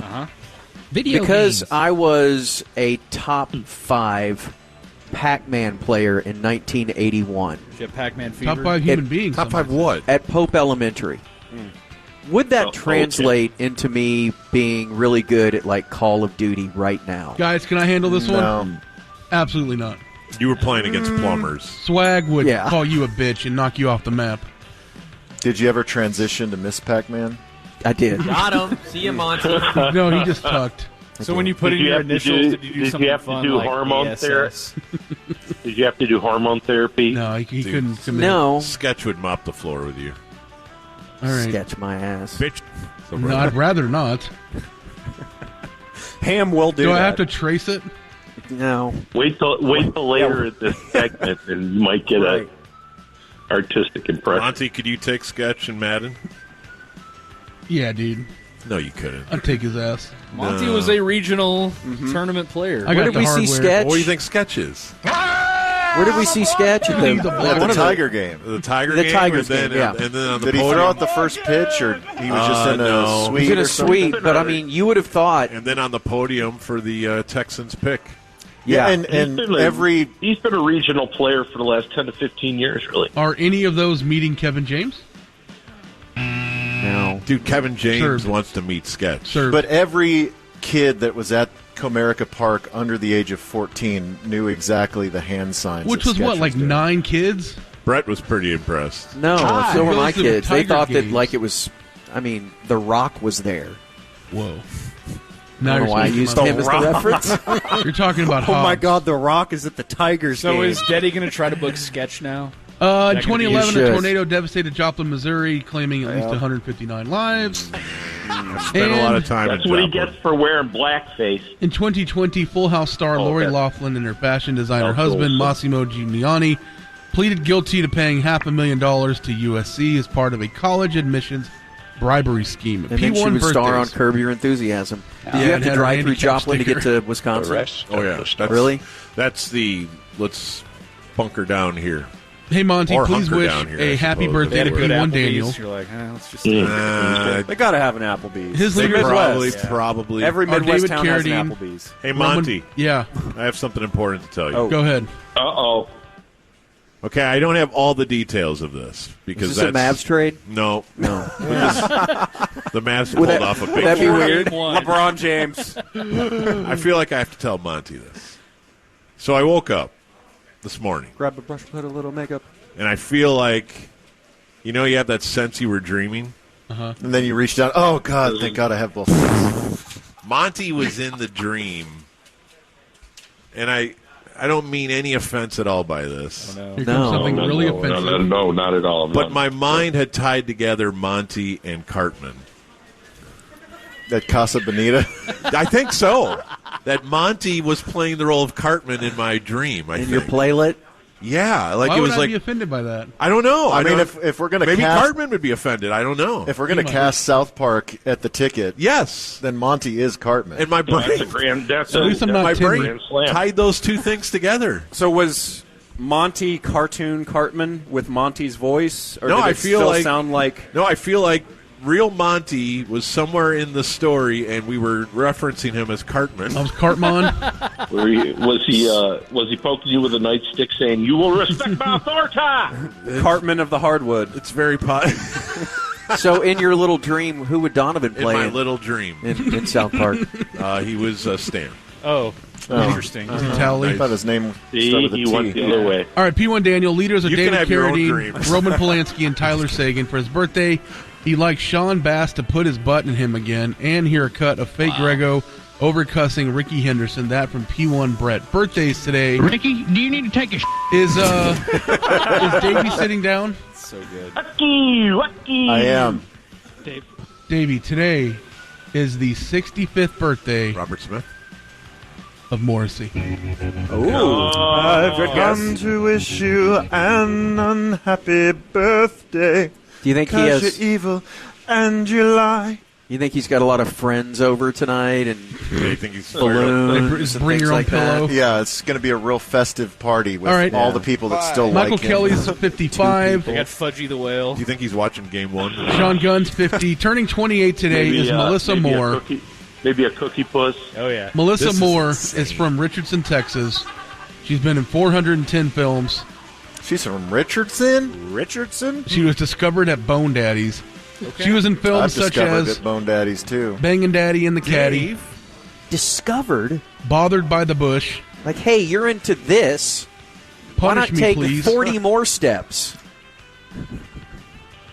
and Strawberry Slut Cakes.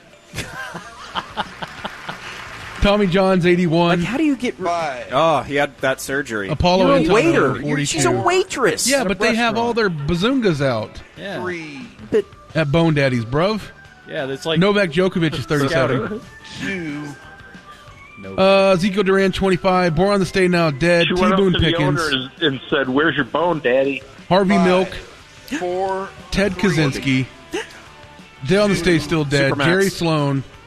And Martha Washington. Yeah, packing that bowl.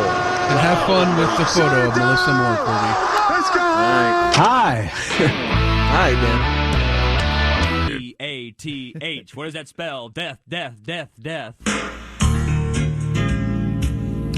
It is Trifecta time here from Fannin Tree Farms every Wednesday, usually at 4:15.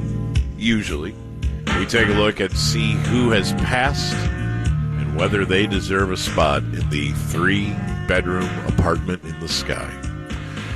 What do we got? Where are we in all this, Deej? Campound Week, we closed out room 307 with Emmett Walsh, Howie, the Schwab, and Louis Gossett Jr. starting room 308 today. All right, a brand new one. We'll see what we can do. 308.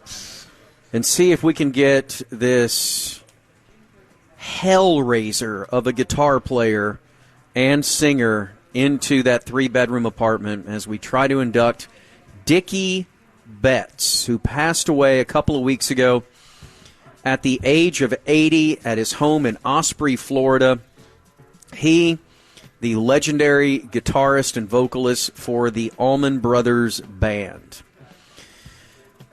I'm telling you, the biggest shocker of all this is that Dickey Betts made it to 80. And when we talk about living hard and living fast and all that, nobody lived harder, nobody lived faster. And it's really going to disappoint me when I hear guys like Keith Richards and Dickey Betts, and maybe they have all the money to keep them afloat.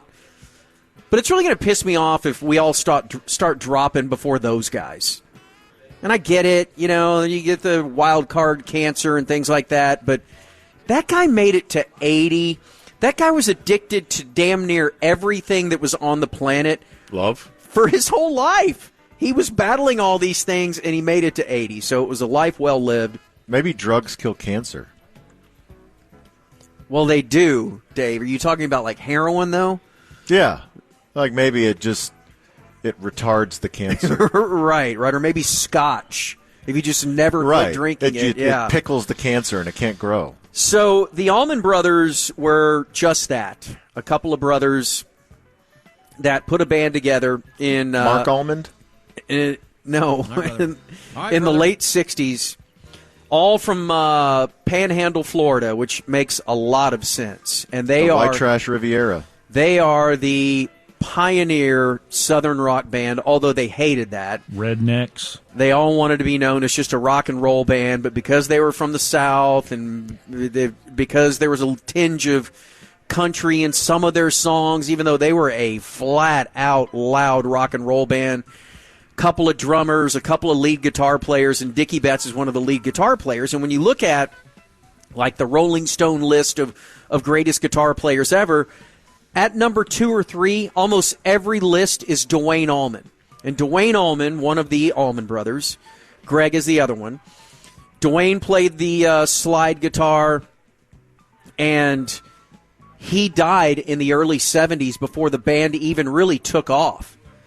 But he left his mark, and Dickey Betts, they were playing dual leads, and Dickey Betts then kind of became the face of the band and the front man of the band, even though Greg Allman was the primary vocalist. But it's weird that they kept Allman Brothers after one of the brothers died. I mean, you're not going to change the band at that point, you know? Like, it's just, it is what it is. I just could have said Allman Brother. The Allman Brother.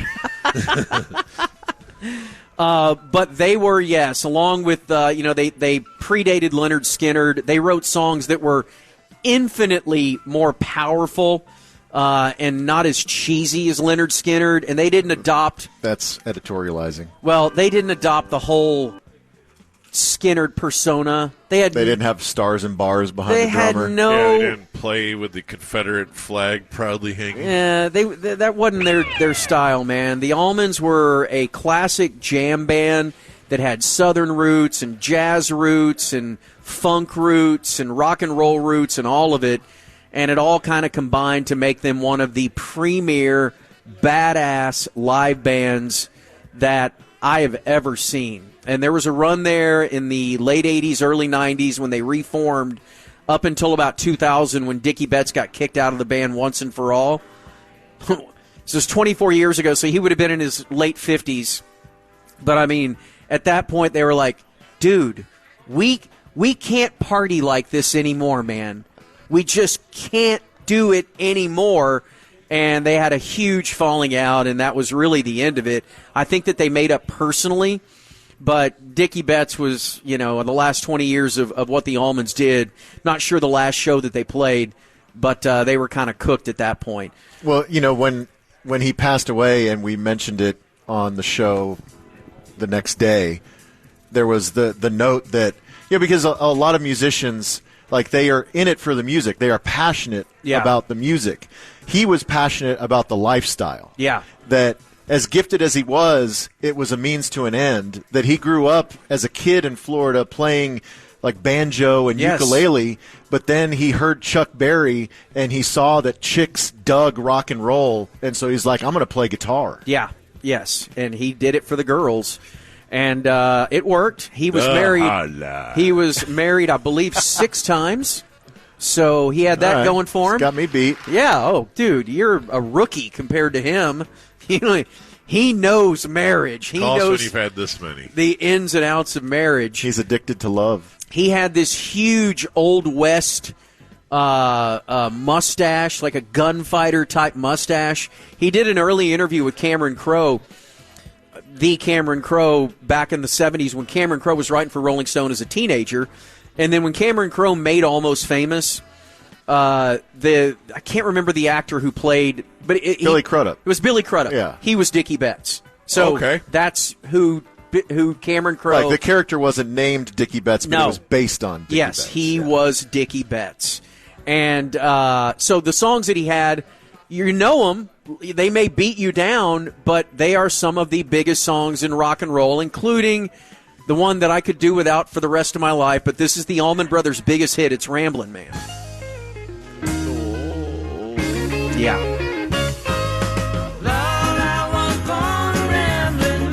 I can't handle it either, Bob. I know.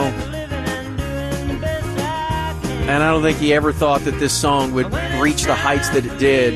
Is this more of a gun to the temple or to the roof of the mouth? Wow. I think the temple. I think. But now that you mention it, both seem like reasonable possibilities. So, Duane Allman died in a motorcycle accident in the early 70s. That was their principal. He was the guy in the band. Dickey became that prominent member after that. Then, a year later, they lost their bass player in another accident.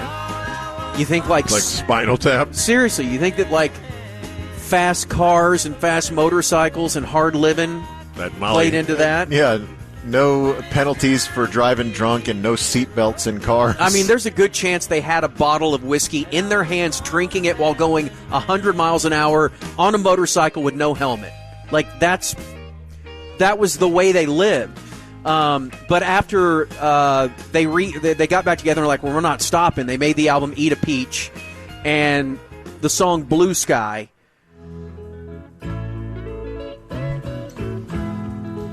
Is this another one that kills you? It's the same song, right?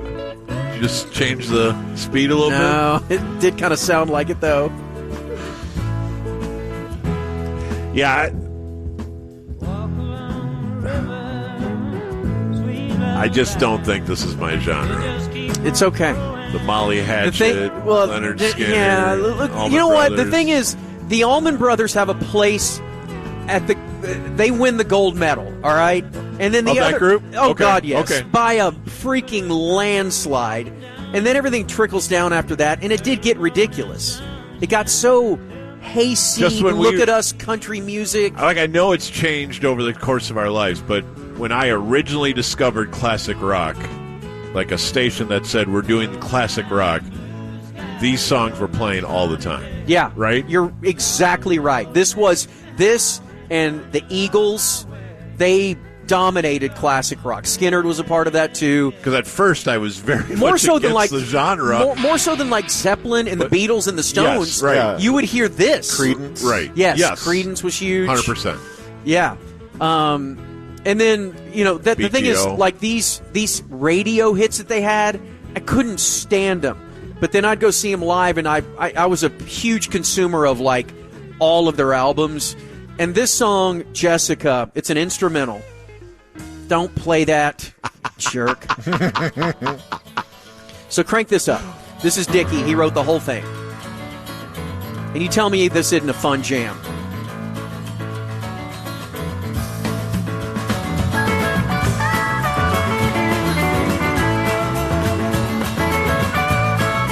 Don't cock the gun, Bob. He has that identifiable sound. Yeah.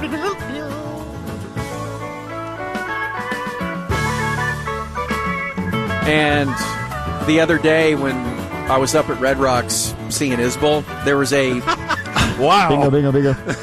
There was a long jam that was going on between him and his lead guitar player Sadler Vaden, and on one of the songs off their new album, and they ended it by doing the dueling guitar Allman Brothers Blue Sky together for like about 5 seconds, and the whole place was like, "Rah!" like went nuts. But yeah, whatever you think of the genre, Dickey Betts was as big as you got in rock and roll in the 70s and 80s. And when I did get a chance to go see him in the 90s, those are some of the greatest music memories that I have. And they would play this song, Jessica, or In Memory of Elizabeth Reed, and you would turn to whoever you're with and be like, buckle up, because here comes a 25-minute song. You better hope whatever you took is kicking in. Bob's trying to time the trigger for the optimal point. Bob's got like 70 guns at each Allman Brothers show. Doesn't the name Dickey Betts definitely sound like one of the bad guys in a season of Justified? It wouldn't surprise me if they did shove in something like that. I Yeah. feel like they probably did. Yeah, I think Dickey was the guy's name that said the anus in Justified. You know what? I think that's probably why. And he's real country. No doubt. Yeah. Well, anyway, Dickey Betts dead at the age of 80, and the story of him riding his motorcycle down a Macon County countryside road when he was hungry and pulled over when he saw a cow and gutted the cow and cooked it and ate it. I'm still not sure if that's true or not, but it's in a book. I don't believe that for a second. It's kind of awesome, though. Lando? Yes, in. Deej? Yeah, I guess so. Ham? Yes. All right. There you go. There you go. He's in. The great Dickey Betts is in. We'll see who can I think hang out with him 308 later. has a pool view, so he'll like that. It does? Yeah, I believe so. Didn't All right. even have to turn over my cards. You don't know what I had in that hand. I'm glad I don't know. So, He just turns over the death card. Get the Steak Podcast at patreon.com/sportsgreek. Dave. Thank Gen you. X Davey. Well, we begin E-News today with a somewhat notable music death. I'm not going to oversell it. You probably never heard this guy's name, but you've definitely heard of his band. The guy's name is Charlie Collin, and he is a founding member and the former bass player of the band Train. Oh, wow. So he's got to be kind of young? 50s? Yeah, he's 58. So he played on their first 3 records, their self-titled debut, then Drops of Jupiter and My Private Nation. And then he left the band in 2003 due to substance abuse. Bob. And he said that really Yeah, Bob. the grind of being mega famous so fast is... Oh, did they get big real fast? Yeah, because, in 99... they formed Train in 96. That Train. first record in 99 was huge. Then Drops of Jupiter in 01 was... That was over the top big. Amazingly big. What was their first big hit? I think it was Drops of Jupiter. It was? Yeah, but he said that... Sorry. He said we never took a break, that we drove our tour bus into the parking lot of the recording studio to record our second and our third record. So they were just on tour, then they would park the bus, record a record, then go back on tour. And so he ended up getting hooked on don't know what, but he left the band in 2003 due to substance abuse. He's since played sporadically with Slipknot and Puddle of Mud. God, that's a departure from Train. Logan. Lander. He also, at the time of his death, he was the music director for the Newport Beach Film Festival. So he was still working in music, adjacent to music, but bizarre circumstances around his death. So he was house sitting for a friend in Brussels, Belgium. So he decided to take a little vacation to Belgium, was house sitting for some friends, and then when his friends come home 5 days ago, they find him, and he had slipped and fallen in the shower and hit his head and died. It's kind of Matthew Perry, right? Like, he drowned in his own hot tub, but similar circumstances. Yeah, I don't know if drugs were related, but yeah, imagine... Or a slippery floor. Yeah, but imagine you, are having TC house sit, and then you come home from vacation and you find him dead in your hot tub. Naked. Wouldn't surprise me a bit. I'm not going to lie. With his laptop had slid into the hot tub and electrocuted him. So at that guy's funeral, they're going to mention a somewhat notable death. Well, for those that knew him, it's probably more notable. More than somewhat notable. What a middle-aged woman soft band that was, though, Yeah. I mean, God bless him. But Yeah, to his family. I mean, I would rather listen to Allman Brothers. Thank you. Yeah. Thank you very much. I don't know. I'm not, quite a Sophie's I choice just there. threw that out there, and now I'm rethinking it. So yesterday, wild case in Tennessee, as Riley Keough filed a lawsuit to block what she called a fraudulent attempt at selling Graceland. So the estate was slated for a foreclosure auction tomorrow. I'm so confused by this story because I thought Priscilla 100% turned that into a money-making machine, and it's clearing $20 million a year or something like that. Well, here's the backstory on how this all happened. So there's a company called Nosany Investments and Private Lending, and so they claim that Lisa Marie borrowed $3.8 million from them before she died, and she gave them a deed of trust as using Graceland as collateral. I'd forgotten she died until right now. Yes. When you mentioned her name, I wasn't thinking she was dead. And so, according to Riley Keough, Elvis's granddaughter, that She filed a complaint saying that the company was trying to defraud the family and that they had forged the signature of Lisa Marie on the documents. So do they know what Lisa Marie was trying to do with the money? No, I have no idea. Eat it? Yeah, I guess she wanted tacos.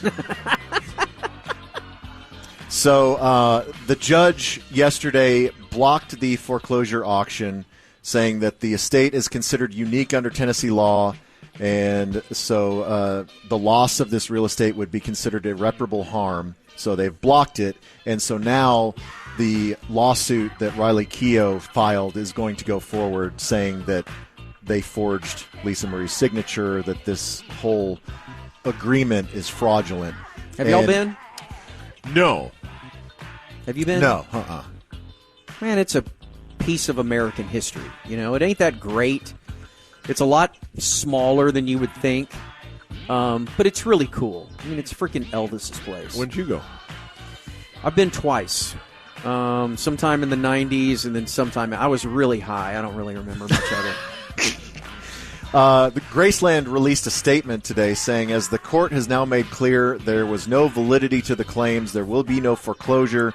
Graceland will continue to operate as it has for the past 42 years, ensuring that Elvis fans from around the world can continue to have the best-in-class experience when visiting his iconic home and seeing where he died on the toilet. Yeah. They're building a par 3 there, aren't they? They let you, they are. They're putting a tilt-a-whirl there, too. Oh, wow. But they do let you sit on the toilet.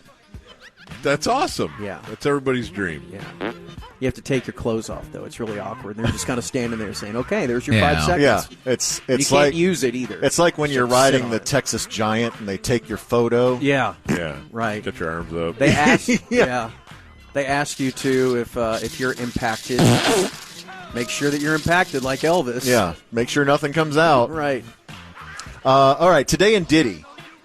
So we know that 50 Cent and Diddy are longtime rivals, that they hate each other, and that 50 Cent has been talking about how he has acquired all of this video and all of this information about Diddy, and he's been threatening to release it. Did he do this post other accusers, or was this prior to everything? Diddy's like, or 50 Cent's like, I got the goods on him, and then the girls started coming forward. I don't know when he started collecting this stuff, but after the accusers started to come forward, he was rubbing his hands together. Yeah. Like, this is really going to work out for me. Now, remember what he did with Floyd Mayweather. Like, then he... Did he have something similar? You don't want to mess with 50 Cent because he's bored and he's rich. Yeah. And he loves this stuff. And I think he offered Floyd Mayweather $1 million if he could prove he could read. Like, they were going to give him a reading test or something like that. And I believe Floyd balked at the idea of having to prove he could read. To read.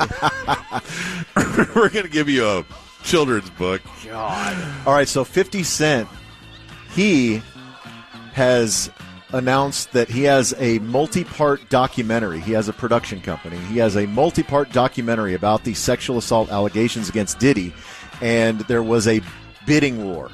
All the streaming platforms wanted it. Several networks wanted it, and it was purchased by... let's play the chalk and say Netflix. Yes.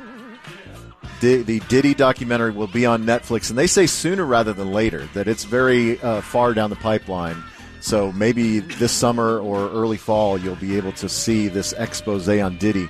And not a good time to be Diddy. And as this news hits, he gets hit with another lawsuit, this time from a model named Crystal McKinney. And she says that she was assaulted in 2003 when she was 22. So she was working in New York City as a model, and she went out to dinner with he and a designer that she was working with, and the designer was like, you need to cozy up to Diddy because he can really make things happen for you in your career. Great idea. So she says that Diddy was flirtatious during the course of dinner and that he plied her with alcohol and repeatedly was refilling her glass of wine.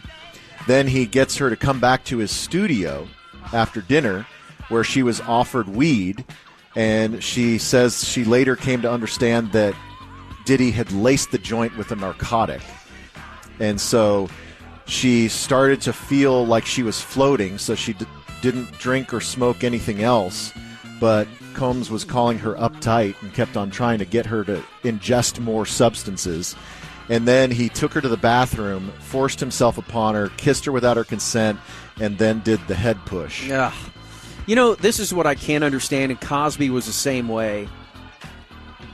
Not later in life Cosby, but like, 70s, 60s, 70s, 80s Cosby. He didn't have to do that. Like, if he would have just said, hey, I want to help you with your acting or whatever it is. Oh, yeah, I'd love to go back to your place, Bill. Probably he could have made out with her and done whatever.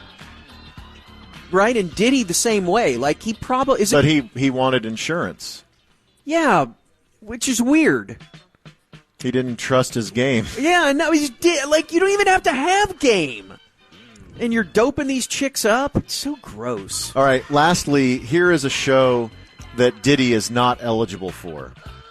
So the production company behind Queer Eye, which used to be Queer Eye for the Straight Guy, and also Love Island USA, they are launching a new series that will be coming out on Hulu in the fall. Hulu. And it is entitled Virgin Island. So they say that this will feature stunningly attractive and confident singles. No way. Who claim to have never had sex. And they are out to change that. So they will have a bunch of hot virgins on an island resort looking for the one. And it'll be a 10-episode series, and they'll go on dates and have activities to try and pair off and lose their virginity.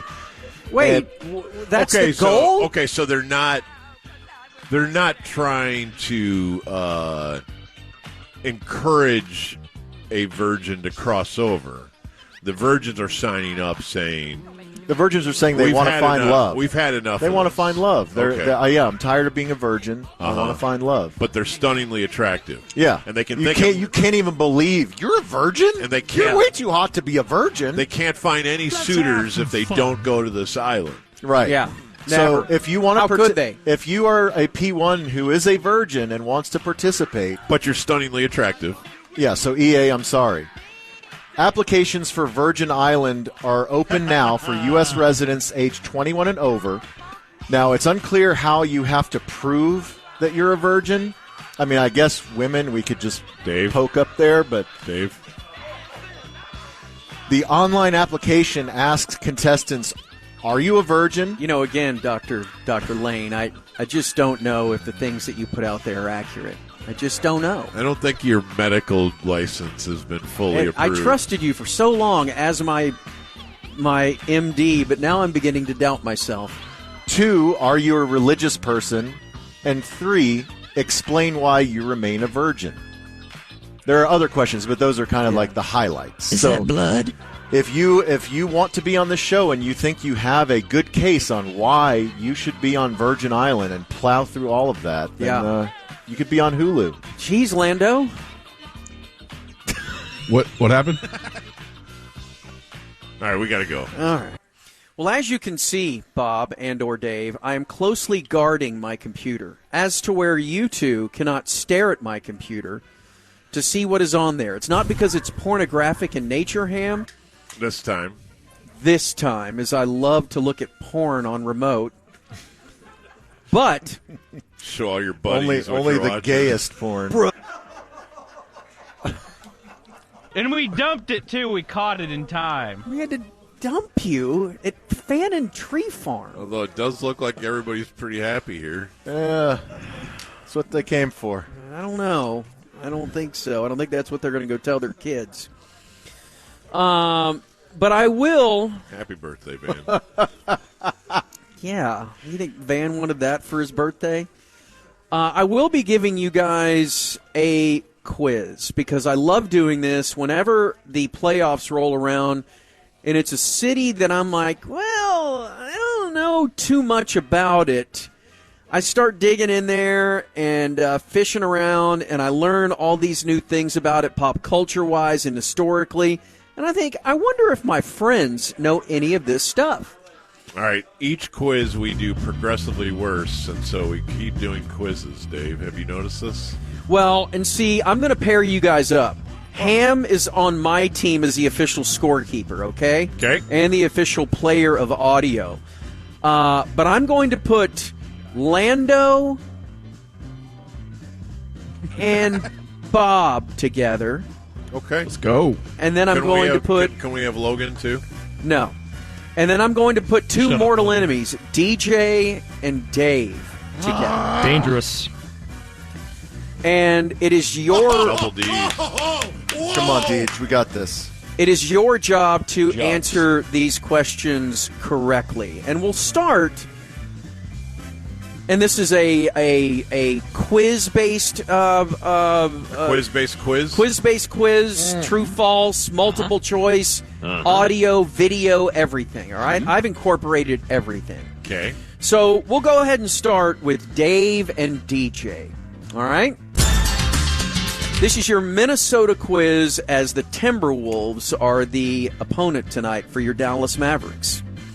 To Dave and DJ, Minnesota is either the home of Spam and even has a Spam museum, or the home of Chef Boyardee, and they have a Chef Boyardee museum.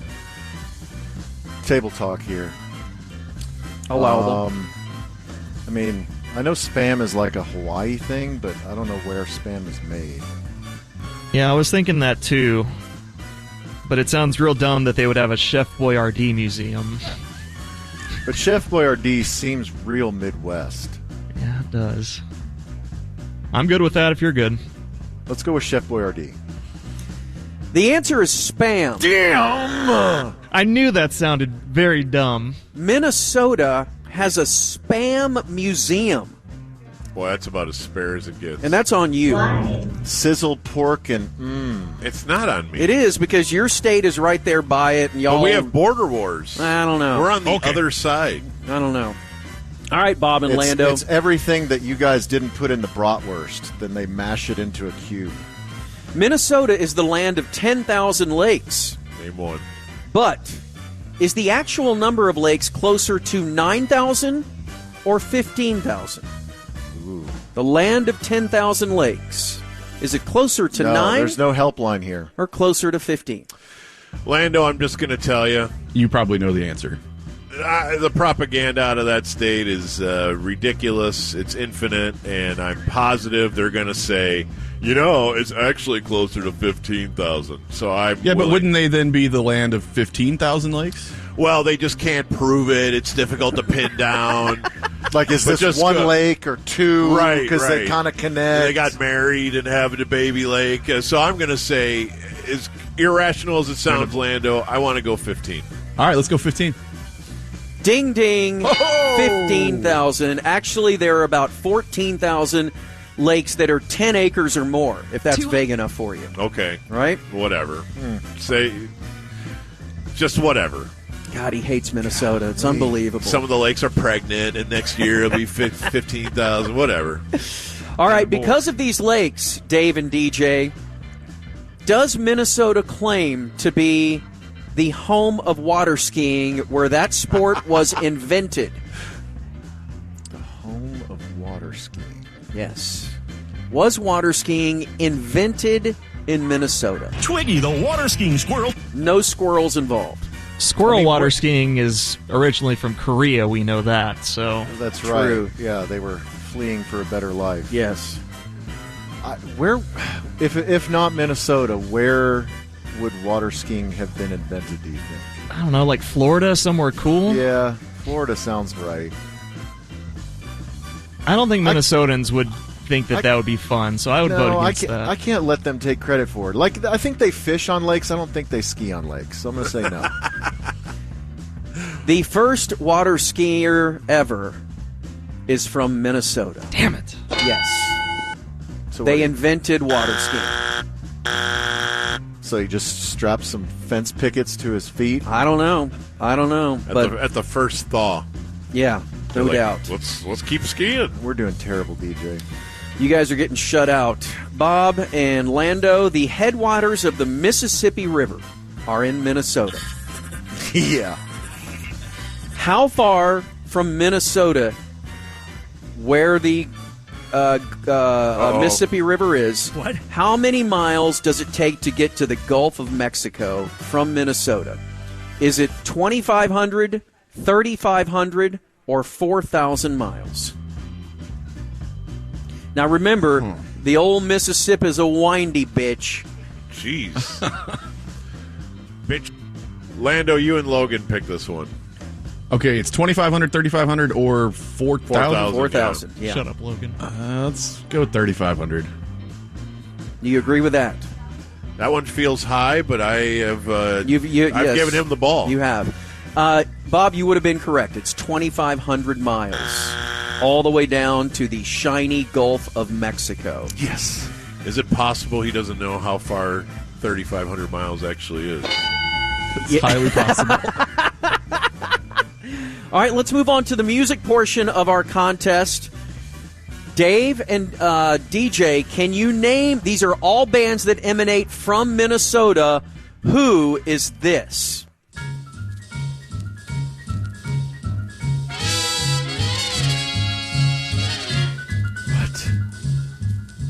Each morning, a missionary advertised with neon signs. Oh, is this the Andrews Sisters?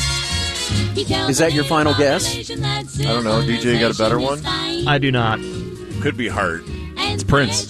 That, in fact, is not Heart. It is the Andrews Sisters. Yeah! That's a tie game, isn't it? Yeah, that's tough. Bob, Lando, who is this artist? From Minneapolis.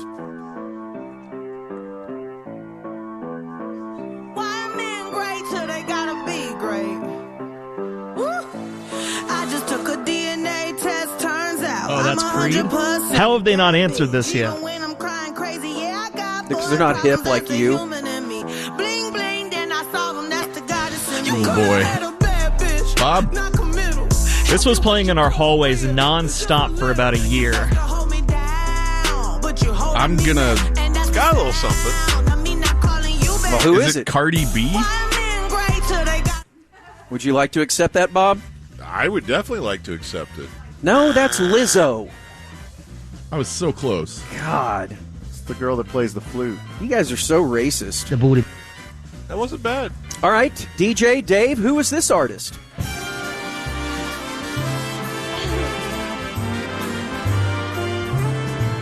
When you're smiling, the whole world Sounds like an SNL bit. smiles with you. I got nothing back here, Dave. Judy Garland? When you're laughing, Ethel Merman? I don't know. Let's go Judy Garland. Ding, ding, ding, ding, ding. Yeah. That is Judy Garland. Wow. Took the lead, bitch. What a team. Bob, Lando, go ahead and play the second song that I have from this band. Who is this? From the heart of Minneapolis. This is Soul Asylum? No, hold on. I feel like it is. No? Am I... Lando, you want to help? Let's go with Soul Asylum. Final answer? I think so. You are correct. It is Soul Asylum. We got a 2-2 game. Right? Dave, DJ, this band from the heart of Minnesota.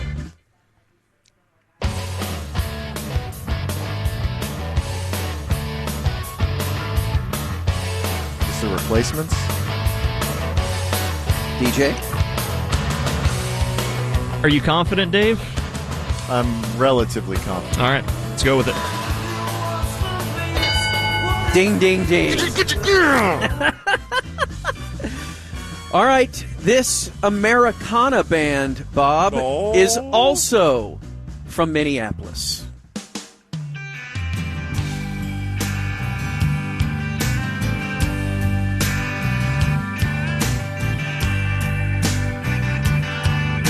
Man, Lando, I don't know, bro. Can I steal? Blues Traveler? I don't know. Blues Traveler. I just thought of a crappy band. I'm just going to pick a name. Go ahead. This sounds like what I think Wilco would sound like. Not far off. Not a bad guess. Dave for the steal. The Jayhawks. Bingo. They're not Does that Kansas? count? Yeah. We'll give you that. Dave, DJ, play it.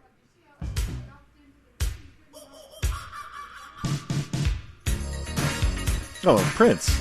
No. But Morris Day in the Time. There you go. Morris Day in the Time. Bingo. Boy, your squad is cleaning up now after an early deficit. Yeah. You guys are really killing it. I've let you down. Now, what professional wrestler used that as entrance music? Who is it? Coco Beware, right? I don't know. I've never heard of that as a human. question. You've never heard of Coco Beware? No. I don't watch that trash. Oh, it's like we were in 7th grade. Whoa. All right, Bob, see if you can get this back real quick. Let's go to the movie portion of this. Real quick, Ham. What movie was this? It was made in Minnesota. You obviously in the wrong hood. This is my dominion. It's a drug-free zone, you understand? Yeah, man, that's right. We ain't buying nothing. Now, I'm feeling generous today. Come on. So I'm gonna let you get your sour vanilla booty out of here before we be using your eyeballs as hockey pucks. Just on principle, I'm going to guess Mighty Ducks. Yes. Mighty Ducks 2, maybe? That is Mighty Ducks indeed. Very well done. Dave, go. Movie. Will you help me? Nope. Pardon me? Nope. Want to know why? Nope. Because you wouldn't pass the initiation. What initiation? Well, for starters, you have to purify yourself in the waters of Lake Minnetonka. What? You have to purify yourself in Lake Minnetonka. Hey, wait a minute. That's...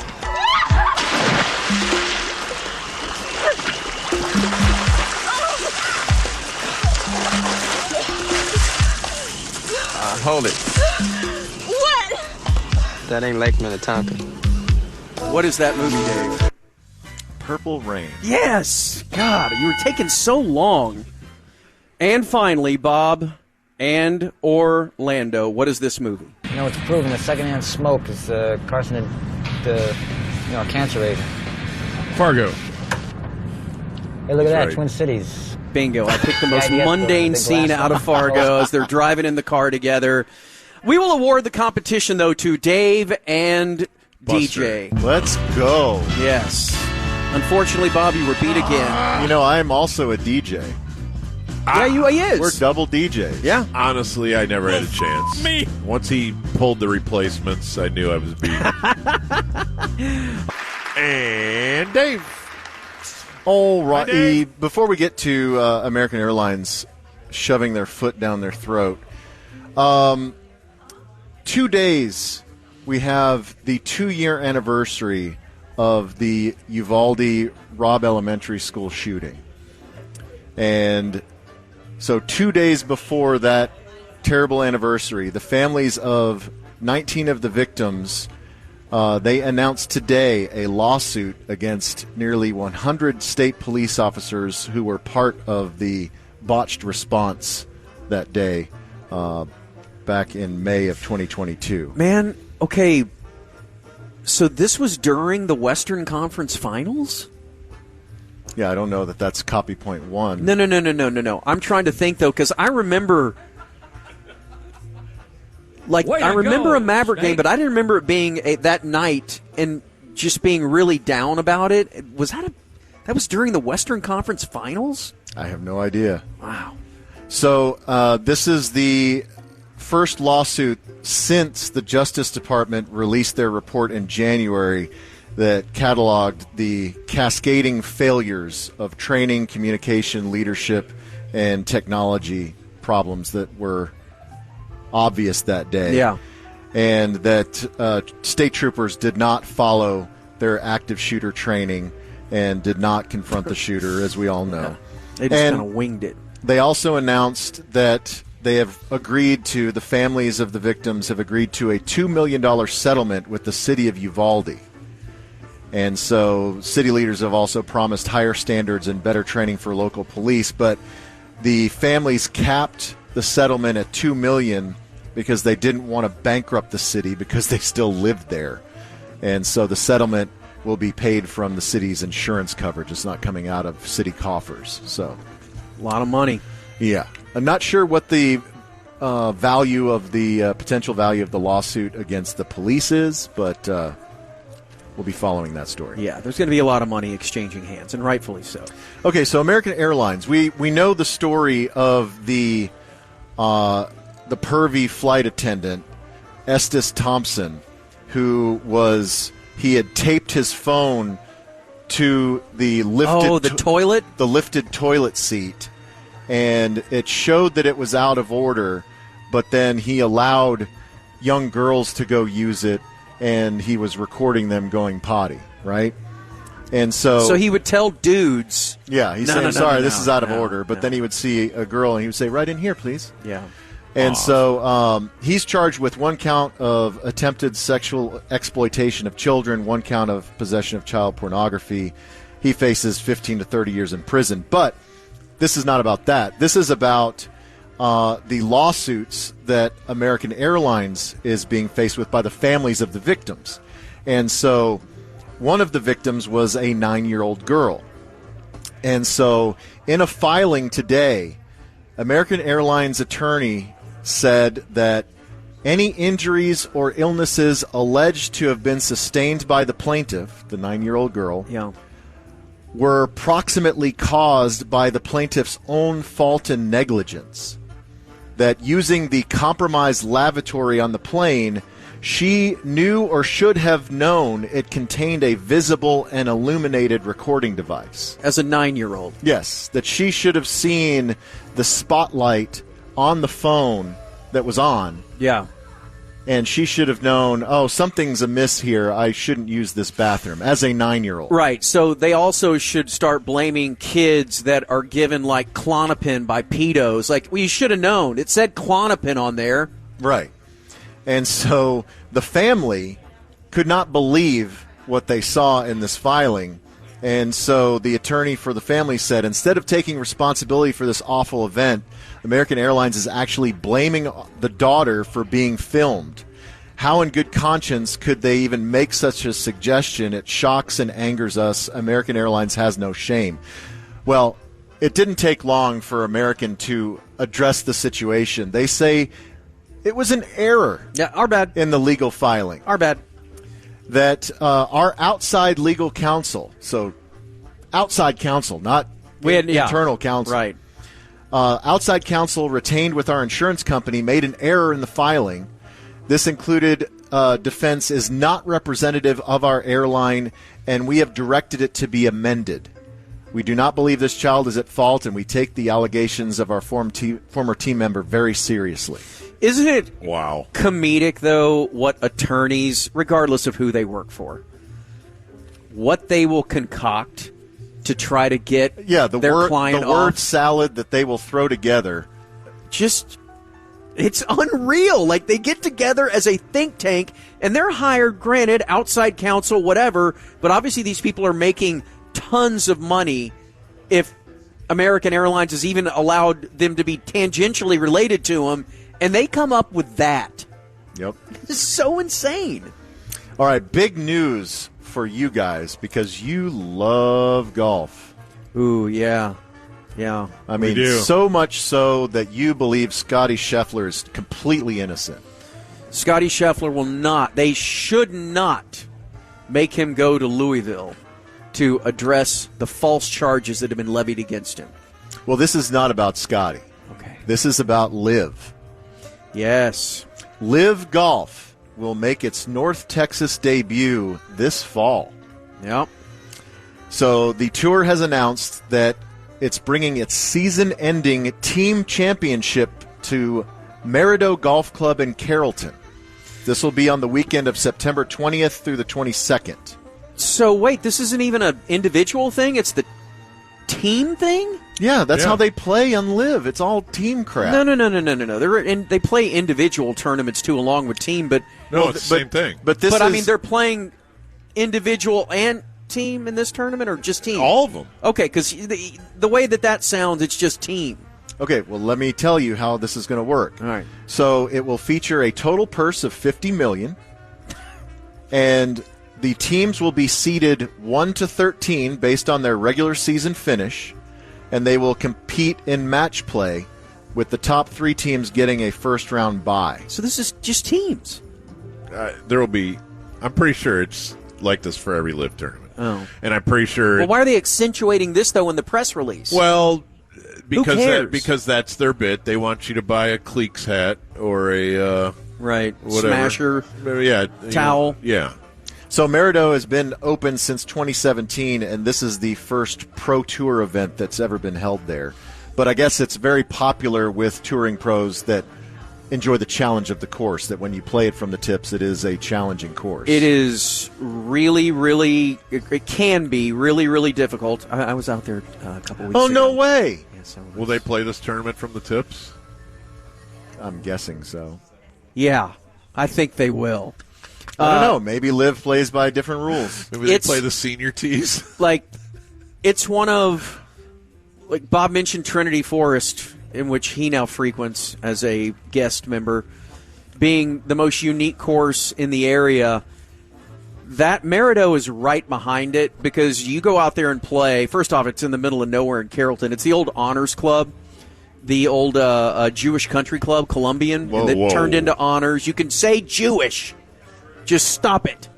And then it was bought out and redone, and then it was turned into Merido. But there was a complete overhaul, and when you go out there, you're like, what? This feels like Jewish? This grass was Jewish? It feels like... Just stop saying it. It feels like that you're playing like a British Open type place. It's really cool. It's very cool. Well, Bresson DeChambeau, he said that he's excited to bring Live Golf's electrifying energy to North Texas. Yeah. What are the dates? September 20th through the 22nd. Feels like some football's going on. Yeah. What are the Cowboys doing that weekend? Baltimore. Okay. Right? I don't know. I believe that is a loss. We know that. Yeah, they're going to lose to Baltimore. Don't start. At home. All right, that's your quick hits. All right, those are good. Those Wednesday. Cute quick hits. Cool.